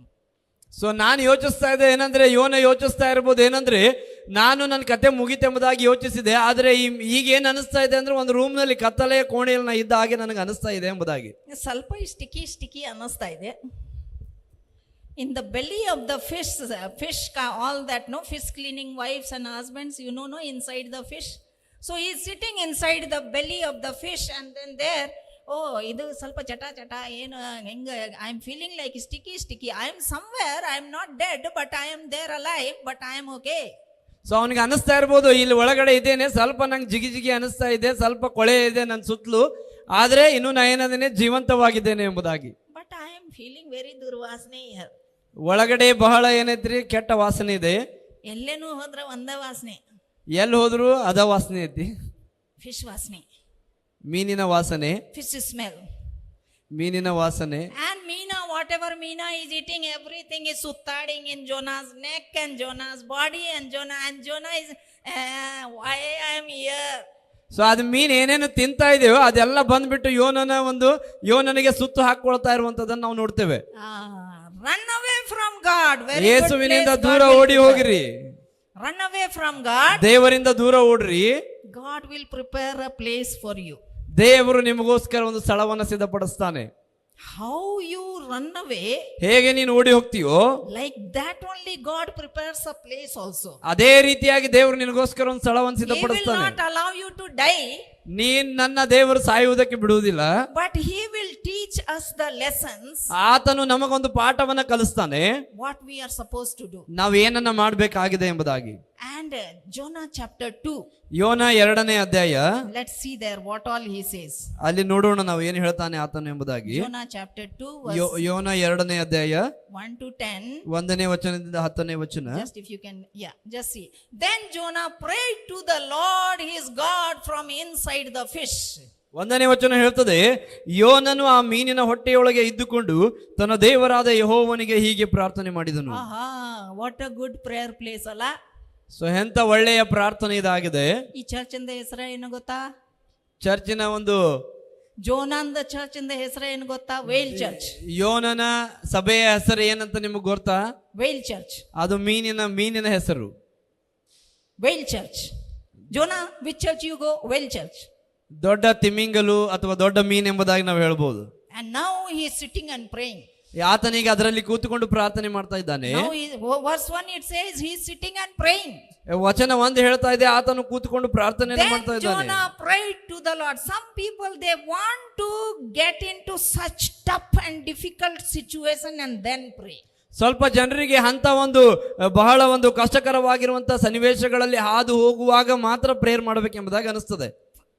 He prayed to the Lord his God from inside the fish. So ಆತನು ದೇವರಿಗೆ ಪ್ರಾರ್ಥನೆಯನ್ನು ಮಾಡ್ತಾ ಇದ್ದಾನೆ ಮೀನಿನ ಹೊಟ್ಟೆಯೊಳಗಿಂದ. God has given you nice house. ಈ ದೇವರು ನಿಮಗೊಂದು ಸುಂದರವಾದಂತ ಮನೆಯನ್ನು ಕೊಟ್ಟಿದ್ದಾನೆ. Nice prayer place. ಒಳ್ಳೆಯದಾದಂತ ಪ್ರಾರ್ಥನೆ ಸ್ಥಳವನ್ನು ಕೊಟ್ಟಿದ್ದಾನೆ. Table, chair. ಅಲ್ಲಿ ಟೇಬಲ್ ಇದೆ, ಚೇರ್ ಇದೆ, ಎಲ್ಲ ಇದೆ. AC ಕೂಡ ಇದೆ. ಫ್ಯಾನ್ ಇದೆ. ಟೈಮ್ ಕ್ಲಾಕ್ ಇದೆ. ಕಾಫಿ ಬರ್ತಾ ಇದೆ. ಟ್ಯಾಬ್ ಇದೆ. ಕಂಪ್ಯೂಟರ್ ಇದೆ. Sit and pray. ಕೂತು ಪ್ರಾರ್ಥನೆ ಮಾಡ್ರಿ. No God, I will pray when that situation will come, when fish ka belly mein bite ke narud jaga nalli you are praying. Jonah is praying. So ಇಲ್ಲ ಸ್ವಾಮಿ, ನಾನು ಅಂತ situation ಪ್ರಾರ್ಥನೆ ಮಾಡುವುದಿಲ್ಲ. ನಾನು ಮೀನಿನ ಹೊಟ್ಟೆಯೊಳಗೆ ಕಷ್ಟಕರವಾದಂತ ಪರಿಸ್ಥಿತಿಯಲ್ಲಿ ಇರುವಾಗ ನಾನು ಪ್ರಾರ್ಥನೆ ಮಾಡ್ತೇನೆ ಎಂಬುದಾಗಿ. Jonah prayed. ಯೋನನು ಪ್ರಾರ್ಥಿಸಿದನು. Verse 1. 1ನೇ ವಚನ. Jonah chapter 2. He said, ಆತನು ಹೇಳ್ತಾನೆ, I cried out to the Lord in my great trouble and he answered me. ಆತನು ಹೇಳ್ತಾನೆ, ಇಕ್ಕಟ್ಟಿನಲ್ಲಿ ನಾನು ಯೆಹೋವನಿಗೆ ಮೊರೆಯಿಟ್ಟನು, ಆತನು ನನಗೆ ಸದುತ್ತರವನ್ನ ದಯಪಾಲಿಸಿದನು ಎಂಬುದಾಗಿ. So Jonah knows this, ಯೋನನಿಗೆ ಗೊತ್ತಿತ್ತಿದು, that when I cry in my trouble time, ಯಾವಾಗ ನಾನು ಕರ್ತನಿಗೆ ನನ್ನ ಕಷ್ಟಕರವಾದಂತ ಪರಿಸ್ಥಿತಿಯಲ್ಲಿ ಮೊರೆ ಇಡ್ತೇನೋ he answers me. ಆತನು ನನ್ನ ಮೊರೆಯನ್ನ ಕೇಳ್ತಾನೆ. I call to you from the land of the dead. ನಾನು ಮರಣದ ಒಂದು ಸ್ಥಳದಲ್ಲಿಂದಲೂ ನಾನು ಕೂಗಿಕೊಂಡ್ರೆ, I was inside the sea. I was going. I don't know to swim in the sea. All is happening. And there also he remembered God, and God sends a Mina, and God saves the Jonah. And now he is praying. Jonah is praying that when I was in the depth of the sea, you heard my prayer. ಅದಕ್ಕೆ ಆದನು ಒಂದು ಸಮುದ್ರದಲ್ಲಿ ಆಳವಾಗಿ ಬಿದ್ದು ಹೋಗುತ್ತಾ ಇರುವಾಗಲೂ ದೇವರು ಆ ಮೀನಿನಿಂದ ಅವನು ರಕ್ಷಿಸಿದ್ದನ್ನೆಲ್ಲ ನೆನೆಸಿಕೊಂಡು ಯೋನನು ಹೇಳ್ತಾ ಇದ್ದಾನೆ ಏನಂದ್ರೆ, ಇಕ್ಕಟ್ಟಿನಲ್ಲಿ ನಾನು ಮೊರೆ ಇಡುವಾಗ ಆತನು ನನಗೆ ಸದುತ್ತರವನ್ನು ದಯಪಾಲಿಸಿದನು ಎಂಬುದಾಗಿ. Next, ಮುಂದೆ verse 3, fast. 3ನೇ ವಚನ, You threw me into the ocean depths, and I sank down to the heart of the sea. ಅಲ್ಲಿ ಹೇಳ್ತದೆ, ನನ್ನನ್ನು ಸಮುದ್ರದ ಉದರದಲ್ಲಿ ಅಗಾಧ ಸ್ಥಳದಲ್ಲಿ ಎಸೆದು ಬಿಟ್ಟಿಯಲ್ಲ, ಪ್ರವಾಹವು ನನ್ನನ್ನು ಸುತ್ತಿಕೊಂಡಿತು. Such a transparent prayer. ಎಂತ ಒಂದು ಪಾರದರ್ಶಕವಾಗಿರುವಂತ ಪ್ರಾರ್ಥನೆ. He is talking to God. ಆತನು ದೇವರೊಟ್ಟಿಗೆ ಪ್ರಾರ್ಥನೆ ಮಾಡ್ತಾ ಇದ್ದಾನೆ, ಮಾತಾಡ್ತಾ ಇದ್ದಾನೆ. God, I didn't listen to you. You threw me in the sea. ದೇವರೇ, ನಾನು ನಿನ್ನ ಮಾತನ್ನ ಕೇಳಲಿಲ್ಲ, ನೀನು ನನ್ನನ್ನು ಸಮುದ್ರದಲ್ಲಿ ಎಸೆದೆ. Not only sea, in the depth of the sea. ಕೇವಲ ಸಮುದ್ರದಲ್ಲಿ ಅಲ್ಲ, ಅದರ ಆಳವಾದಂತ ಪ್ರದೇಶದಲ್ಲಿ. So much water came on me to engulf me and kill me. ಅನೇಕರಾದ ನೀರಿನ ಒಂದು ಒತ್ತಡ ನನ್ನ ಮೇಲೆ ಬಂದಿತ್ತು, ನನ್ನನ್ನ ಕತೆ ಮುಗಿಸುವುದಕ್ಕಾಗಿ. I was buried in the water. I was just almost dead. ನಾನು ಆ ಒಂದು ನೀರಿನ ಆಳದಲ್ಲಿ ಸಿಲುಕಿಕೊಂಡಿದ್ದೆ, ಇನ್ನೇನು ನಾನು ಸತ್ತು ಹೋಗ್ತೇನೆ ಎಂಬುದಾಗಿ ನೆನೆಸಿದೆ. Next. Then I said, ನಂತರ ನಾನು ನೋಡ್ತೇನೆ, Oh Lord, ಓ ಕರ್ತನೆ, you have driven me from your presence, yet I will look once more toward your holy temple. ಅಲ್ಲಿ ಹೇಳ್ತದೆ 4ನೇ ವಚನ, ನಿನ್ನ ಸಾನ್ನಿಧ್ಯದಿಂದ ಬಿಸಾಡಲ್ಪಟ್ಟಿದ್ದೇನೆ ಅಂದುಕೊಂಡೆನು, ಆದರೂ ನಿನ್ನ ಪರಿಶುದ್ಧಾಲಯವನ್ನು ಪುನಃ ದರ್ಶನ ಮಾಡುವೆನು. I want to see your temple once again, O God. So ನಾನು ನಿನ್ನ ಪರಿಶುದ್ಧಾಲಯವನ್ನು ತಿರುಗಿ ನೋಡಲು ಇಷ್ಟವುಳ್ಳವನಾಗಿದ್ದೇನೆ. This all talk is happening where, you tell me? ಈ ಎಲ್ಲ ಮಾತುಗಳು ಎಲ್ಲಿ ನಡೀತಾ ಇದೆ? Whale Church. ಯಾವ ಸಭೆಯಲ್ಲಿ? Whale Church, Mina Church. ಆ ಒಂದು ಮೀನಿನ ಸಭೆಯಲ್ಲಿ. No believers. ಯಾರು ಅಲ್ಲಿ ವಿಶ್ವಾಸಿಗಳಲ್ಲಿಲ್ಲ. Alone he is praying. ಆತನೊಬ್ಬನೇ ಪ್ರಾರ್ಥನೆ ಮಾಡ್ತಾ ಇದ್ದಾನೆ. I was thinking about Jonah. ನಾನು ಯೋನನ ಬಗ್ಗೆ ಯೋಚಿಸ್ತಾ ಇದ್ದೆ. He should have thought, ಆತನು ಯೋಚಿಸಿರಬಹುದು, ನನ್ನ ಹೆಂಡತಿ ಎಲ್ಲದಿ ನೀನ, ನನ್ನ ಹೆಂಡತಿ ಎಲ್ಲದಿ, my son, I did so much for you. See, I am sitting here in Katalkoni, dark room here. ನನ್ನ ಮಗನೇ, ನಾನು ನಿನಗೋಸ್ಕರ ಏನೆಲ್ಲ ಮಾಡಿದೆ, ಈಗ ನೋಡಿಲ್ಲ ನಾನು ಈ ಮೀನಿನ ಹೊಟ್ಟೆಯಲ್ಲಿದ್ದೇನೆ. My pastor, where are you? I am struggling here. I don't know where I am, but I know I am somewhere in the dark room. Pastor, pastor ಅವರೇ ಎಲ್ಲಿದ್ದೀರಾ? ನಾ ಎಲ್ಲಿದ್ದೇನೋ ಗೊತ್ತಿಲ್ಲ, ಆದ್ರೆ ಎಲ್ಲೋ ಇದ್ದೇನೆ, ಒಂದು ಕತ್ತಲೆ ಕೋಣೆಯಲ್ಲಿ ನಾನು ಇದ್ದೇನೆ ಎಂಬುದಾಗಿ. I don't see Jonah is remembering his wife or husband or child or pastor or believer or friend. Nobody is remembering, only God. So ನಾವಿಲ್ಲಿ ನೋಡ್ತಾ ಇದ್ದೇವೆ, ಯೋನನು ಯಾರನ್ನು ಸಹಿತ ನೆನೆಸ್ತಾ ಇಲ್ಲ, ಆತನು ಯಾರನ್ನು ನೆನೆಸ್ತಾ ಇದ್ದಾನೆ? ದೇವರನ್ನ ಆತನು ನೆನೆಸ್ತಾ ಇದ್ದಾನೆ. And verse 5 it says, 5ನೇ ವಚನ ಈ ರೀತಿಯಾಗಿ ಹೇಳ್ತದೆ, I sank beneath the waves and the waters closed over me. Sea wrapped itself around my head. ಅಲ್ಲಿ ಹೇಳ್ತದೆ, ಜಲರಾಶಿಯು ನನ್ನನ್ನು ಮುತ್ತಿ ನನ್ನ ಪ್ರಾಣಕ್ಕೆ ಬಂದಿತು, ಮಹಾಸಾಗರವು ನನ್ನನ್ನು ಆವರಿಸಿತು, ಪಾಚಿಯು ನನ್ನ ತಲೆಯನ್ನು ಸುತ್ತಿಕೊಂಡಿತು ಎಂಬುದಾಗಿ. Pachi, not mehendi, not dye. It is pachi. ಅದು ಪಾಚಿರಿ, ಯಾವುದೇ ರೀತಿಯಾಗಿರುವಂತ ಕಲರ್ ಆಗಿರ್ಬೋದು ಅಥವಾ ಮೆಹಂದಿ ಅಲ್ಲ, ಪಾಚಿಯು ಆತನನ್ನು ಸುತ್ತಿಕೊಂಡಿರುವಂತದ್ದು. All vasni durvasni. And then he's explaining to God everything. Idu ella nanga aagta ide. This all is happening to me. So ಪ್ರತಿಯೊಂದೊಂದು ಆಗಿರುವಂತ ಸನ್ನಿವೇಶವನ್ನು ದೇವರ ಕಡೆಗೆ ಅವನು ವಿವರವಾಗಿ ಹೇಳ್ತಾ ಇದ್ದಾನೆ, ಇದೆಲ್ಲ ನನ್ನೊಟ್ಟಿಗೆ ನಡೀತಾ ಇದೆ ಎಂಬುದಾಗಿ. I was reading this scripture portion. ಇದನ್ನ ನಾನು ಈ ಒಂದು ವಚನವನ್ನು ನಾವು ಓದ್ತಾ ಇದ್ದೆ, and I was thinking about God. ನಾನು ದೇವರ ಬಗ್ಗೆ ಯೋಚಿಸ್ತಾ ಇದ್ದೆ. And God is seeing Jonah in the belly of the fish. ಒಂದು ವೇಳೆ ದೇವರು ಆ ಒಂದು ಯೋನನನ್ನ ಆ ಒಂದು ಮೀನಿನ ಹೊಟ್ಟೆಯಲ್ಲಿ ನೋಡುವುದಾದ್ರೆ, next what, Jonah? ಮುಂದೇನು ಯೋನ? Next what, Jonah? ಮುಂದೆ ಏನು? Next what? ಮುಂದೆ ಏನು? And Jonah is explaining his situation. ಅಲ್ಲಿರುವಂತ ಪರಿಸ್ಥಿತಿಯನ್ನು ಯೋನನು ವಿವರಿಸ್ತಾ ಇದ್ದಾನೆ. God is there in our every situation, either good or bad. ದೇವರು ಪ್ರತಿಯೊಂದೊಂದು ಪರಿಸ್ಥಿತಿಗಳಲ್ಲಿಯೂ ನಮ್ಮೊಟ್ಟಿಗಿದ್ದಾನೆ, ಅದು ಕೆಟ್ಟದಾಗಿರ್ಬೋದು, 6th ಒಳ್ಳೆಯದಾಗಿರ್ಬೋದು. 6ನೇ ವಚನ, I sank down to the very roots of the mountains. I was imprisoned in the earth, whose gates locked shut forever. But you, O Lord my God, snatched me from the jaws of death. ಪರ್ವತಗಳ ಬುಡದ ತನಕ ಇಳಿದೆನು, ಭೂಲೋಕದ ಅಗುಳಿಗಳು ಎಂದಿಗೂ ತೆಗೆಯದ ಹಾಗೆ ನನ್ನ ಹಿಂದೆ ಹಾಕಲ್ಪಟ್ಟವು. ನನ್ನ ದೇವರಾದ ಯೆಹೋವನೇ, ನೀನು ನನ್ನ ಪ್ರಾಣವನ್ನು ಅಧೋಲೋಕದೊಳಗಿಂದ ಉದ್ಧರಿಸಿದಿ. ಅಧೋಲೋಕದಿಂದ ನೀನು ಉದ್ಧರಿಸಿದಿ. God, you rescued me. God, you snatched me. Wow.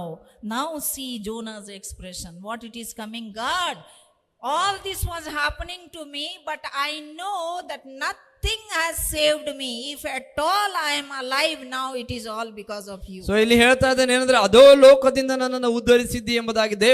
ಈಗ ಯೋನನು ದೇವರೊಟ್ಟಿಗೆ ಹೇಳ್ತಾ ಇದ್ದಾನೆ ಏನಂದ್ರೆ, ನಾ ಎಲ್ಲ ಪರಿಸ್ಥಿತಿಗಳ ಹಾದು ಹೋಗುತ್ತಾ ಇರುವಾಗಲೂ ಯಾವುದು ನನ್ನನ್ನು ರಕ್ಷಿಸಲು ಸಾಧ್ಯವಾಗಲಿಲ್ಲ, ನನ್ನ ರಕ್ಷಿಸಲು ಸಾಧ್ಯವಾಗಿರುವಂತದ್ದು ನೀನೇ ಎಂಬುದಾಗಿ. 7ನೇ ವಚನ, 7ನೇ ವಚನ, as my life was slipping away, ನನ್ನ ಆತ್ಮವು ನನ್ನಲ್ಲಿ ಕುಂದಿದಾಗ I remembered the Lord, ಯೆಹೋವನಾದ ನಾನು ನಿನ್ನನ್ನು ಸ್ಮರಿಸಿದೆನು, and my earnest prayer went out to you in your holy temple. ನನ್ನ ಬಿನ್ನಹವು ನಿನಗೆ ಮುಟ್ಟಿತು, ನಿನ್ನ ಪರಿಶುದ್ಧಾಲಯಕ್ಕೆ ಸೇರಿತು. Can you see here Jonah's kind of prayer? ಇಲ್ಲಿ ನೀವು ನೋಡ್ತಾ ಇದ್ದೀರಾ ಯೋನನ ಈ ಒಂದು ಪ್ರಾರ್ಥನೆಯನ್ನ ನೀವು ಗಮನಿಸ್ತಾ ಇದ್ದೀರಾ. He is explaining his every parts and bits of his feeling and explains everything to ಆತನು God. ದೇವರಿಗೆ ಪ್ರತಿಯೊಂದೊಂದು ವಿಷಯ ಅಲ್ಲಿ ನಡೀತಾ ಇರುವಂತದ್ದು, ಆಗ್ತಾ ಇರುವಂತ ಪ್ರತಿಯೊಂದೊಂದು ವಿಷಯಗಳನ್ನ ಆತನು ದೇವರಿಗೆ ವಿವರಿಸಿ ಹೇಳ್ತಾ ಇದ್ದಾನೆ. 8ನೇ ವಚನ, those who worship false gods turn their backs on all God's mercies. He is now telling, now Jonah is comparing those who worship chota mota god, mini god, false gods. They are turning their back from the living God. So ಇಲ್ಲಿ ಹೇಳ್ತಾ ಇದ್ದಾನೆ 8ನೇ ವಚನದಲ್ಲಿ, ಸುಳ್ಳು ವಿಗ್ರಹಗಳನ್ನು ಅವಲಂಬಿಸಿದವರು ತಮ್ಮ ಕರುಣಾನಿಧಿಯನ್ನು ತೊರೆದು ಬಿಡುವರು ಎಂಬುದಾಗಿ. ಆತನು ಯೋಚಿಸಿ ಹೇಳ್ತಾ ಇದ್ದಾನೆ ಏನಂದ್ರೆ, ಯಾರ್ಯಾರು ವಿಗ್ರಹ ಆರಾಧನೆಯನ್ನು ಮಾಡ್ತಾ ಇದ್ದಾರೋ ಅವರೆಲ್ಲರೂ ತಿರುಗಿಕೊಳ್ಳುವಂತ ವಿಷಯವನ್ನು ದೇವರ ಮುಂದೆ ಆತನು ಹೇಳ್ತಾ ಇದ್ದಾನೆ. So Jonah knows the difference also. ಆತನಿಗೆ ಅಲ್ಲಿರುವಂತ ವಿಭಿನ್ನತೆಯೂ ಸಹಿತ ಅವನಿಗೆ ತಿಳಿದವನಾಗಿದ್ದಾನೆ. He knows who is true God.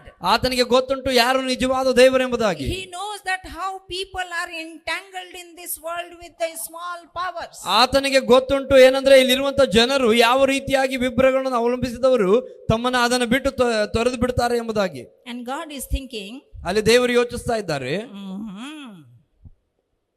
yeah, Jonah, your understanding is really right. ಅಲ್ಲಿ ದೇವರು ಹೇಳ್ತಾ ಇದ್ದಾನೆ ಏನಂದ್ರೆ, ನಿನ್ನಗಿರುವಂತಹ ಈ ಒಂದು ತಿಳುವಳಿಕೆಯು ಬಹಳ ಶ್ರೇಷ್ಠವಾಗಿರುವಂತದ್ದು ಎಂಬುದಾಗಿ. Your theology is really good. ನಿನಗಿರುವಂತಹ ಈ ಒಂದು ಸತ್ಯವೇದ ಶಾಸ್ತ್ರಗಳ ಅಧ್ಯಯನ ಬಹಳ ನಿಜವಾಗ್ಲೂ ಉನ್ನತವಾಗಿರುವಂತದ್ದು ಎಂಬುದಾಗಿ. Even in such a tough and difficult and dying situation, ಇಂಥ ಒಂದು ಕಷ್ಟಕರವಾಗಿರುವಂತಹ ಸಾಯುವಂತ ಪರಿಸ್ಥಿತಿಯಲ್ಲಿಯೂ ಸಹಿತ your understanding about God has not changed. ನಿನ್ನ ತಿಳುವಳಿಕೆಯು ದೇವರ ಬಗ್ಗೆ ಅದು ಚೇಂಜ್ ಆಗಿಲ್ಲ ಎಂಬುದಾಗಿ. Verse 8. 8ನೇ ವಚನ, God is, wow, Jonah, wow. ದೇವರು ಹೇಳ್ತಾ ಇದ್ದಾರೆ ಬಹಳ ಸುಂದರವಾಗಿರುವಂತದ್ದು ವಾವ್ ಎಂಬುದಾಗಿ ದೇವರು ಹೇಳ್ತಾ ಇದ್ದಾರೆ. Verse 9. 9ನೇ ವಚನ, now in the veiled church now offering and sacrifices are coming. So ಇಲ್ಲಿ ನೋಡ್ತಾ ಇದ್ದೇವೆ ಏನಂದ್ರೆ, ಇಲ್ಲಿ ನೋಡುವಾಗ ಕೃತಜ್ಞತೆಗಳು ಮತ್ತು ತ್ಯಾಗಪೂರ್ವಕವಾದಂತ ಸಮರ್ಪಣೆಗಳು ಬರುತ್ತಾ ಇರುವಂತದ್ದನ್ನು ನೋಡ್ತಾ ಇದ್ದೇವೆ. ಆದ್ರೆ I will offer sacrifices to you with songs of praise, and I will fulfill all my vows. So ಇಲ್ಲಿ ನೋಡ್ತೇವೆ, ನಾನು ಸ್ತೋತ್ರ ಧ್ವನಿಯಿಂದ ನಿನಗೆ ಯಜ್ಞ ಅರ್ಪಿಸುವೆನು, ಮಾಡಿಕೊಂಡ ಹರಕೆಯನ್ನು ಸಲ್ಲಿಸುವೆನು, ರಕ್ಷಣೆಯು ಯೆಹೋವನಿಂದ ಉಂಟಾಗುವುದು ಎಂಬುದಾಗಿ. For salvation comes from the Lord alone. ರಕ್ಷಣೆಯು ಯೆಹೋವನಿಂದ ಒಬ್ಬನಿಂದಲೇ ಬರುವಂತದ್ದು ಎಂಬುದಾಗಿ. Jonah comes to the realization. ಯೋನನಿಗೆ ಆ ಒಂದು ಗೊತ್ತಾಯಿತು ಪ್ರಿಯರ ನಿಜವಾದಂತ ಸ್ಥಿತಿ ಏನೆಂಬುದಾಗಿ. Jonah says, ಯೋನನು ಹೇಳ್ತಾನೆ, I will offer. ನಾನು ನಿನಗೆ ಕೃತಜ್ಞತೆಯನ್ನು ಸಲ್ಲಿಸ್ತೇನೆ, songs of praises. ಕೃತಜ್ಞತೆಗಳನ್ನು ನಾನು ಸಲ್ಲಿಸ್ತೇನೆ, ಸ್ತೋತ್ರ ಧ್ವನಿಯನ್ನು ನಿನಗೆ Enter ಅರ್ಪಿಸ್ತೇನೆ. his gates with thanksgiving. ನಾವು ನೋಡಿದ್ವಿ ಆತನ ಮಂದಿರ ದ್ವಾರಗಳಿಗೆ ಕೃತಜ್ಞತಾ ಸ್ತುತಿಯೊಡನೆ ಬನ್ನಿರಿ I ಎಂಬುದಾಗಿ. will offer the sacrifices of praises. ನಾನು ಇಲ್ಲಿ ನೋಡ್ತಾ ಇದ್ದೇವೆ ಏನಂದ್ರೆ ಸ್ತೋತ್ರ ಧ್ವನಿಯಿಂದ ನಿನಗೆ ಯಜ್ಞವನ್ನು ಅರ್ಪಿಸ್ತೇನೆ I ಎಂಬುದಾಗಿ. will offer thanks to Jesus.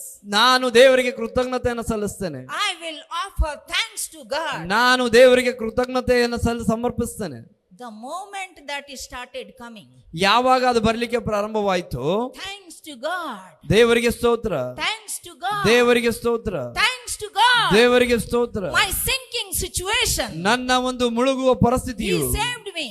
ಆತನು ನನಗೆ ನನ್ನ ರಕ್ಷಿಸಿದನು. My dying situation, ನಾನು ಸಾಯುವಂತ ಪರಿಸ್ಥಿತಿಯಿಂದ he provided me. ನನಗೆ ಒದಗಿಸಿಕೊಟ್ಟನು.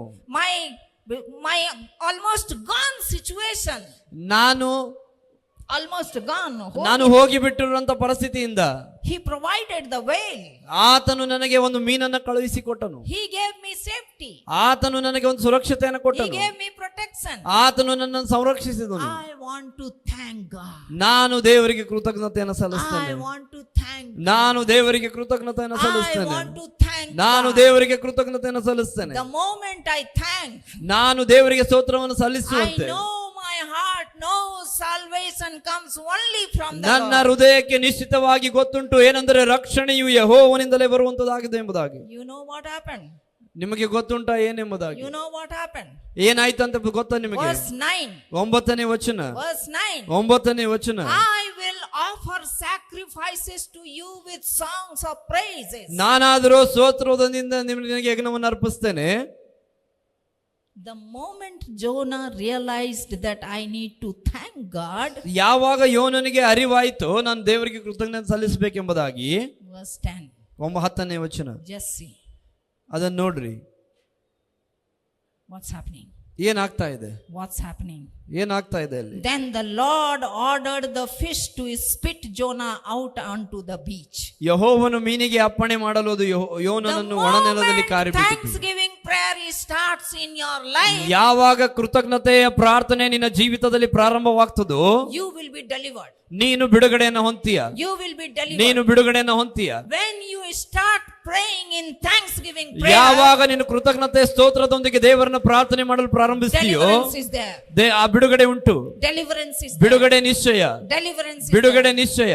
This is what we see in Jonah's ಅದನ್ನೇ ನಾವು life. ನೋಡ್ತಾ ಇದ್ದೇವೆ ಯೋನನ ಜೀವಿತದಲ್ಲಿ. Till verse 1, 2, 3, 4, you keep telling God how much you cry, you keep telling God how much you feel lonely, you keep telling God how much I am weak, you keep telling God ಅವರು ನನ್ಗ ಪ್ರೀತಿ ಮಾಡ್ತಾ ಇಲ್ಲ, ಇವರು ನನ್ಗ ನೋಡ್ತಾ ಇಲ್ಲ, you keep telling 1, 2, 3, 4, 5, 6, 7, 8 verses. God listened, but deliverance did not come there. So ನಾವು ನೋಡ್ತೇವೆ ಏನಂದ್ರೆ ಅಲ್ಲಿ ಅನೇಕ ಪಟ್ಟಿಗಳನ್ನ ಯೋನನು ಹೇಳಲು ಪ್ರಾರಂಭಿಸಿದ. ಅದೇ ರೀತಿ ನಾವು ಹೇಳ್ತೇವೆ, ಈ ರೀತಿ ನನ್ನ ಜೊತೆ ಆಯ್ತು, ಇಷ್ಟು ಕಷ್ಟಪಟ್ಟು, ಇಷ್ಟು ನೋವು ಬಂತು, ಅವರು ನನ್ನನ್ನು ಹಾಗೆ ಮಾಡಿದ್ರು, ಇವರು ನನ್ನನ್ನು ಪ್ರೀತಿ ಮಾಡಲಿಲ್ಲ ಎಂಬುದಾಗಿ ಅನೇಕ ಪಟ್ಟಿಗಳನ್ನು ನಾವು ದೇವರ ಮುಂದೆ ಹೇಳ್ಬೋದು. ಯೋನನು ಸಹಿತ ಹೇಳುವಾಗ 1ರಿಂದ 8 ವಚನದವರೆಗೂ ನಾವು ನೋಡ್ತೇವೆ ದೇವರು ಅದನ್ನು ಕೇಳಿದನು. God delivered. ದೇವರು ಬಿಡುಗಡೆ ಮಾಡಿದನು. Which prayer? ಯಾವಾಗ? ಯಾವ ಪ್ರಾರ್ಥನೆಯ ಮೂಲಕ? Pity party prayer? ಯಾವ ಪ್ರಾರ್ಥನೆ? ನಮ್ಮ ಕಷ್ಟಗಳನ್ನು ಹೇಳುವ ಪ್ರಾರ್ಥನೆಯು. Many of us we know to sing the pity song. ನಮ್ಗೆ ಅನೇಕ ಜನರಿಗೆ ಗೊತ್ತು ಏನಂದ್ರೆ ನಮ್ ಬರೇ ಏನಂದ್ರೆ ನೋವುಗಳ ಹಾಡುಗಳನ್ನ ಹಾಡುವಂಥದ್ದು ನಮಗ್ ಗೊತ್ತುಂಟು. ನನ್ನ ಕಡೆ ಇದು ಇಲ್ಲ, ನನ್ನ ಕಡೆ ಅದು ಇಲ್ಲ, ನನ್ನ ಕಡೆ ಇದು ಇಲ್ಲ, ಎಷ್ಟೋ ದಿನ ದೇವ್ರ ಕಡೆ ಬೇಡ್ತಾ ಇದ್ದೀನಿ, ಯಾವಾಗ ಉತ್ತರ ಕೊಡ್ತಾರೋ ಗೊತ್ತಿಲ್ಲ, ನನ್ನ ಗಂಡ ಹಿಂಗ, ನನ್ನ ಹೆಂಡತಿ ಹಿಂಗ, ನನ್ನ ಮಕ್ಕಳು ಹಿಂಗ, ಗೋಯ್ ಗೋಯ್ ಗೋಯ್ ಗೋಯ್ ಗೋಯ್ ಗೋಯ್ ಗೋಸ್ ಆನ್. ಅನೇಕ ಬೇಸರದ ಪಟ್ಟಿಗಳು ನಮ್ಮ ಹತ್ರ ಇವೆ. ಬಟ್ ಜೋನಾ, ಆದ್ರೆ ಯೋನನು verse 9, 9ನೇ ವಚನ, the moment he brought the thanksgiving prayer, ಯಾವಾಗ ಅವನು ಕೃತಜ್ಞತೆಯನ್ನು ಪ್ರಾರ್ಥನೆಯನ್ನು ತೆಗೆದುಕೊಂಡು ಬರ್ತಾನೋ, we see that God said, well, come on, come to the shore, and he came. God did not say vomit him out in the sea only so that he will swim now in the sea. No, God, he thinks of you and me so much and so well. He knows how to teach us, and so he tells the whale, come to the shore and spit. ಇಲ್ಲಿ ನೋಡ್ತೇವೆ ನಾವು ಏನಂದ್ರೆ ಯೋನನು ಯಾವಾಗ ಕೃತಜ್ಞತೆ ಪ್ರಾರ್ಥನೆ ತೆಗೆದುಕೊಂಡು ಬಂದನು, ದೇವರು ಅಲ್ಲಿರುವಂತ ಮೀನಿಗೆ ಕರೀತಾರೆ ಏನಂದ್ರೆ, ನೀನು ಹೋಗಿ ಅವನನ್ನ ಸಮುದ್ರದ ದಡದಲ್ಲಿ ಕಾರಿ ಬಿಡು ಎಂಬುದಾಗಿ. ದೇವರಿಗೆ ಗೊತ್ತುಂಟು ಪ್ರಿಯರೇ, ಮತ್ತೆ ತಿರುಗಿ ನೀರಿನಲ್ಲಿ ಕಾರಿ ಬಿಡಲು ದೇವರು ಹೇಳುವುದಿಲ್ಲ. ಯಾಕಂದ್ರೆ ಅದೆಲ್ಲವನ್ನ ತಿಳಿದಿರುವಂತ ದೇವರು ಅವನನ್ನ ಮೀನಿಗೆ ಅಪ್ಪಣೆ ಕೊಡ್ತಾರೆ, ಹೋಗಿ ಸಮುದ್ರದ ದಡದಲ್ಲಿ ಕಾರು ಎಂಬುದಾಗಿ. See Jonah, now he is out. ಅಲ್ಲಿ ನೋಡ್ರಿ, ಚಿತ್ರದಲ್ಲಿ ನೀವು ನೋಡ್ಬೋದು, ಯೋನನು ಈಗ ಹೊರಗಡೆ ಬಂದಿದ್ದಾನೆ. Finally out. ಕೊನೆಗೂ ಆತನು ಮೀನಿನ ಹೊಟ್ಟೆ ಒಳಗಿಂದ ಹೊರಗಡೆ ಬಂದಿರುವಂತದ್ದನ್ನು ನಾವು Now what ನೋಡ್ತೇವೆ. Jonah thinks? ಈಗ ಹೇಗೆ ಏನು ಯೋನನು ಯೋಚಿಸ್ತಾ ಇರ್ತಾನೆ, ಏನ್ ಮಾಡ್ಬೇಕು? ಏನ್ ಮಾಡ್ಬೇಕ್ರಿ ಈಗ? ಹೆಂಡತಿ ಕಡೆ ಹೋಗಿ ಫಸ್ಟ್ ಮುದ್ದು ಕೊಡಕ್ ಹೋಗೋಣ, ಮಗ ಕಡೆ ಹೋಗೋಣ, ಮಗಳ ಕಡೆ ಹೋಗೋಣ. Scripture says that he went and shared the gospel in Nineveh. ದೇವರ ವಾಕ್ಯ ಹೇಳುತ್ತದೆ, ಆತನು ಎದ್ದು ಹೊರಟು ಹೋದನು. ಎಲ್ಲಿ ಅಂದ್ರೆ ನಿನವೆಗೆ ಆತನ ಮಾತನ್ನ ಹೇಳುವುದಕ್ಕಾಗಿ ಆತನು ಹೊರಟು ಹೋದನು ಎಂಬುದಾಗಿ. Thanksgiving brings deliverance. ಕೃತಜ್ಞತೆಯ ಪ್ರಾರ್ಥನೆಯು ಬಿಡುಗಡೆಯನ್ನು ತೆಗೆದುಕೊಂಡು ಬರುವಂತದ್ದಾಗಿದೆ. Thanksgiving multiplies our blessing. ಕೃತಜ್ಞತೆಯ ಪ್ರಾರ್ಥನೆಯು ನಮ್ಮ ಜೀವಿತದ ಆಶೀರ್ವಾದಗಳನ್ನು ದ್ವಿಗುಣ We ಮಾಡುವಂತದ್ದಾಗಿದೆ. saw 5,000 people feeding program. We see the multiplication of blessing. ನೀವು ನೋಡ್ರಿ, 5,000 ಜನರಿಗೆ ಊಟ ಮಾಡಿಸುವಂತದನ್ನ ಏನಂದ್ರೆ ಅಲ್ಲಿ ನಾವು ಆಶೀರ್ವಾದದ ದ್ವಿಗುಣ ಆಗುವಂತದನ್ನ ನಾವು ನೋಡಬಹುದು. We saw in Lazarus case that dead life, when thanksgiving is done, the life is extended. ನಾವು ನೋಡಿದ್ದೇವೆ ಲಾಜರನ ಜೀವಿತದಲ್ಲಿ ಯಾವಾಗ ದೇವರು ಸ್ತೋತ್ರ ಮಾಡಿದರೋ ಅವನ ಜೀವಿತ ಅವಧಿ ಅದು ವಿಸ್ತೀರ್ಣವಾಯಿತು. We saw in Jonah's life that when thanksgiving was done, Jonah was vomited out, delivered, and he was ನಾವು rescued. ನೋಡ್ತೇವೆ ಯೋನನ ಜೀವಿತದಲ್ಲಿ ಯಾವಾಗ ಯೋನನು ಕೃತಜ್ಞತೆ ಪ್ರಾರ್ಥನೆ ತೆಗೆದುಕೊಂಡು ಬಂದನೋ ಅವನ ಜೀವಿತದಲ್ಲಿ ದೇವರು ಬಿಡುಗಡೆಯನ್ನು ಉಂಟು ಮಾಡಿರುವಂತದನ್ನು ನಾವು Are ನೋಡ್ತೇವೆ. we learning something today? ನಾವೇನಾದ್ರೂ ಕಲಿತಾ ಇದ್ದೇವೆ ಈ ದಿವಸ? Are we learning something today? ನಾವೇನಾದ್ರೂ ಈ ದಿವಸ ಕಲಿತಾ ಇದ್ದೇವೆ? In our prayer life, ನಮ್ಮ ಪ್ರಾರ್ಥನೆಯ ಜೀವಿತದಲ್ಲಿ let there be points of thanksgiving. ನಮ್ಮ ಪ್ರಾರ್ಥನೆಯ ಒಂದು ಜೀವಿತದಲ್ಲಿ ನಮ್ಮ ಪ್ರಾರ್ಥನೆ ಜೀವಿತ ಕೃತಜ್ಞತೆ If you ಪ್ರಾರ್ಥನೆಗಳಿರಬೇಕು. want your prayer to be answered, ನಿಮ್ಮ ಪ್ರಾರ್ಥನೆಗಳು ಉತ್ತರಿಸಲ್ಪಡಬೇಕಾದ್ರೆ let not that whale situation come in your life. ನಿಮಗೂ ನಿಮ್ಮ ಜೀವಿತದಲ್ಲೂ ಸಹಿತ ಅಂಥದ್ದೇ ಪರಿಸ್ಥಿತಿ ಬರುವಂತದ್ದು ಬೇಡ. Let there be thanksgiving time every day. ನಿಮ್ಮ ಜೀವಿತದಲ್ಲಿ ಪ್ರತಿದಿನವೂ ಕೃತಜ್ಞತಾ ಸ್ತುತಿಯನ್ನು ಸಲ್ಲಿಸುವಂತ ಸಮಯ ಇರಲಿ. Get up early morning. ಬೆಳಿಗ್ಗೆ ಮುಂಜಾನೆ ಬೇಗನೆ ಹೇಳ್ರಿ. Take your hands. ನಿಮ್ಮ ಕೈಗಳನ್ನು ತೆಗೆದುಕೊಳ್ಳ್ರಿ. At least 5 fingers, just thank you Jesus for good sleep. 5 ಸಂಗತಿಗಳಿಗೋಸ್ಕರ ನೆನೆಸಿ ಹೇಳ್ರಿ, ದೇವರೇ ಒಳ್ಳೆಯ ನಿದ್ದೆಗಾಗಿ ನಿನಗೆ ಸ್ತೋತ್ರ. Thank you Jesus that I'm alive. ದೇವರೇ ನಾನು ಜೀವಿಸುತ್ತಾ ಇರುವುದಕ್ಕಾಗಿ ನಿನಗೆ ಸ್ತೋತ್ರ. Thank you Jesus, new day, new opportunities. ಈ ಒಂದು ಹೊಸ ದಿನ, ಹೊಸ ಅವಕಾಶಕ್ಕಾಗಿ ನಿನಗೆ ಸ್ತೋತ್ರ. Thank you Jesus that I have family. ದೇವರೇ ನನಗೆ ಕೊಟ್ಟಿರುವಂತ ಕುಟುಂಬಕ್ಕಾಗಿ ನಿನಗೆ ಸ್ತೋತ್ರ. Thank you Jesus for the current that it gave me Hawa yesterday night and I was able to sleep. ಹೌದಪ್ಪ ಸ್ವಾಮಿ, ನಮ್ಮ ಮನೆಯಲ್ಲಿರುವಂತ ಪವರ್ ಕರೆಂಟ್ ಗಾಗಿ ನಿನಗೆ ಸ್ತೋತ್ರ. ಅದು ಇಡೀ ರಾತ್ರಿ ನನಗೆ ಗಾಳಿಯನ್ನು ಕೊಡ್ತು ಎಂಬುದಾಗಿ. So many things are there to thank. ಅನೇಕ ಸಂಗತಿಗಳಿವೆ ದೇವರಿಗೆ ಸ್ತೋತ್ರವನ್ನು ಸಲ್ಲಿಸುವುದಕ್ಕಾಗಿ. And the moment you start thanking, ಯಾವಾಗ ನೀವು ದೇವರಿಗೆ ಕೃತಜ್ಞತಾ ಸ್ತುತಿಯನ್ನು ಸಲ್ಲಿಸಲು ಪ್ರಾರಂಭಿಸ್ತಿರೋ, once you start thanking God, ಯಾವಾಗ ನೀವು ಪ್ರಾರಂಭಿಸ್ತಿರೋ, victory is yours. ಜಯವು ನಿಮ್ಮದು, Blessing is for you. ಆಶೀರ್ವಾದವು ನಿಮಗೋಸ್ಕರ, Deliverance is for you. ಬಿಡುಗಡೆಯು ನಿಮಗೋಸ್ಕರ. I just want to conclude with one example. ನಾವು ಒಂದು ಉದಾಹರಣೆ ಒಟ್ಟಿಗೆ ಇದನ್ನು ಮುಕ್ತಾಯಗೊಳಿಸ್ತೇವೆ. 91-year-old one grandma, 91 ವರ್ಷ ವಯಸ್ಸಿನ ಒಬ್ಬ ಅಜ್ಜಿಯು, she was on the deathbed ಅವರು ಒಂದು ಮರಣದ ಹಾಸಿಗೆಯಲ್ಲಿ ಅವರಿದ್ರು. and she lost her words. ಅವರು ತಮ್ಮ ಮಾತನಾಡುವಂತ ಮಾತುಗಳನ್ನು ಅವರು ಕಳೆದುಕೊಂಡ್ರು. She was not able to speak. ಅವರು ಮಾತನಾಡ್ಲಿಕ್ಕೆ ಆಗ್ತಾ ಇರಲಿಲ್ಲ. And then family got to know that she is in the last situation. ಅವರ ಕುಟುಂಬಕ್ಕೆ ಗೊತ್ತಾಯಿತು ಏನಂದ್ರೆ ಇವರೊಂದು ಮರಣದ ಕೊನೆಯ ದಿನಗಳಲ್ಲಿ ಇವರಿದ್ದಾರೆ ಎಂಬುದಾಗಿ. And all family members started coming to visit. ಎಲ್ಲ ಒಂದು ಕುಟುಂಬದ ಸದಸ್ಯರು ಬಂದು ಅವರನ್ನ ಭೇಟಿ ಆಗ್ಲಿಕ್ಕೆ ಪ್ರಾರಂಭಿಸಿದ್ರು. And this grandma, ಈ ಒಂದು ಅಜ್ಜಿ, ನನ್ಗ ಕೈ ನೋವು ಐತಿ, ನನ್ಗ ತಲೆ ನೋವು, she cannot speak. So instead of doing all that, she was left with only 2 words. So ಯಾವುದೇ ಕಷ್ಟದ ಪರಿಸ್ಥಿತಿಗಳನ್ನು ಅವ್ರ ಮುಂದೆ ಹೇಳಿಕೊಳ್ಳದೆ ಅವರು ಕೇವಲ 2 ಮಾತುಗಳನ್ನು ಅವರು ಹೇಳಲಿಕ್ಕೆ ಪ್ರಾರಂಭಿಸಿದ್ರು. Thank you. Thank you. ಧನ್ಯವಾದಗಳು ಎಂಬುದಾಗಿ. Thank you. ಧನ್ಯವಾದಗಳು, Thank you. ಧನ್ಯವಾದಗಳು, Thank you. ಧನ್ಯವಾದಗಳು.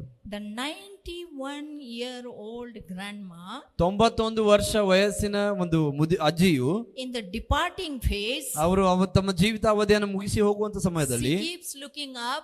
ಅವರು ಮೇಲ್ಗಡೆ ನೋಡುತ್ತಾ Thank you. ಧನ್ಯವಾದಗಳನ್ನು ಸಲ್ಲಿಸ್ತಾ ಇದ್ದಾರೆ. Thank you. ಧನ್ಯವಾದಗಳನ್ನು ಸಲ್ಲಿಸ್ತಾ Thank ಇದ್ದಾರೆ. you. Son came and gave hand to mother's hand, ಅಲ್ಲಿರುವಂತ ಮಗನು ಬಂದು ತಾಯಿಗೆ ತನ್ನ ಕೈಯನ್ನ ಕೊಡ್ತಾ ಇದ್ದಾನೆ. and she looks at the son.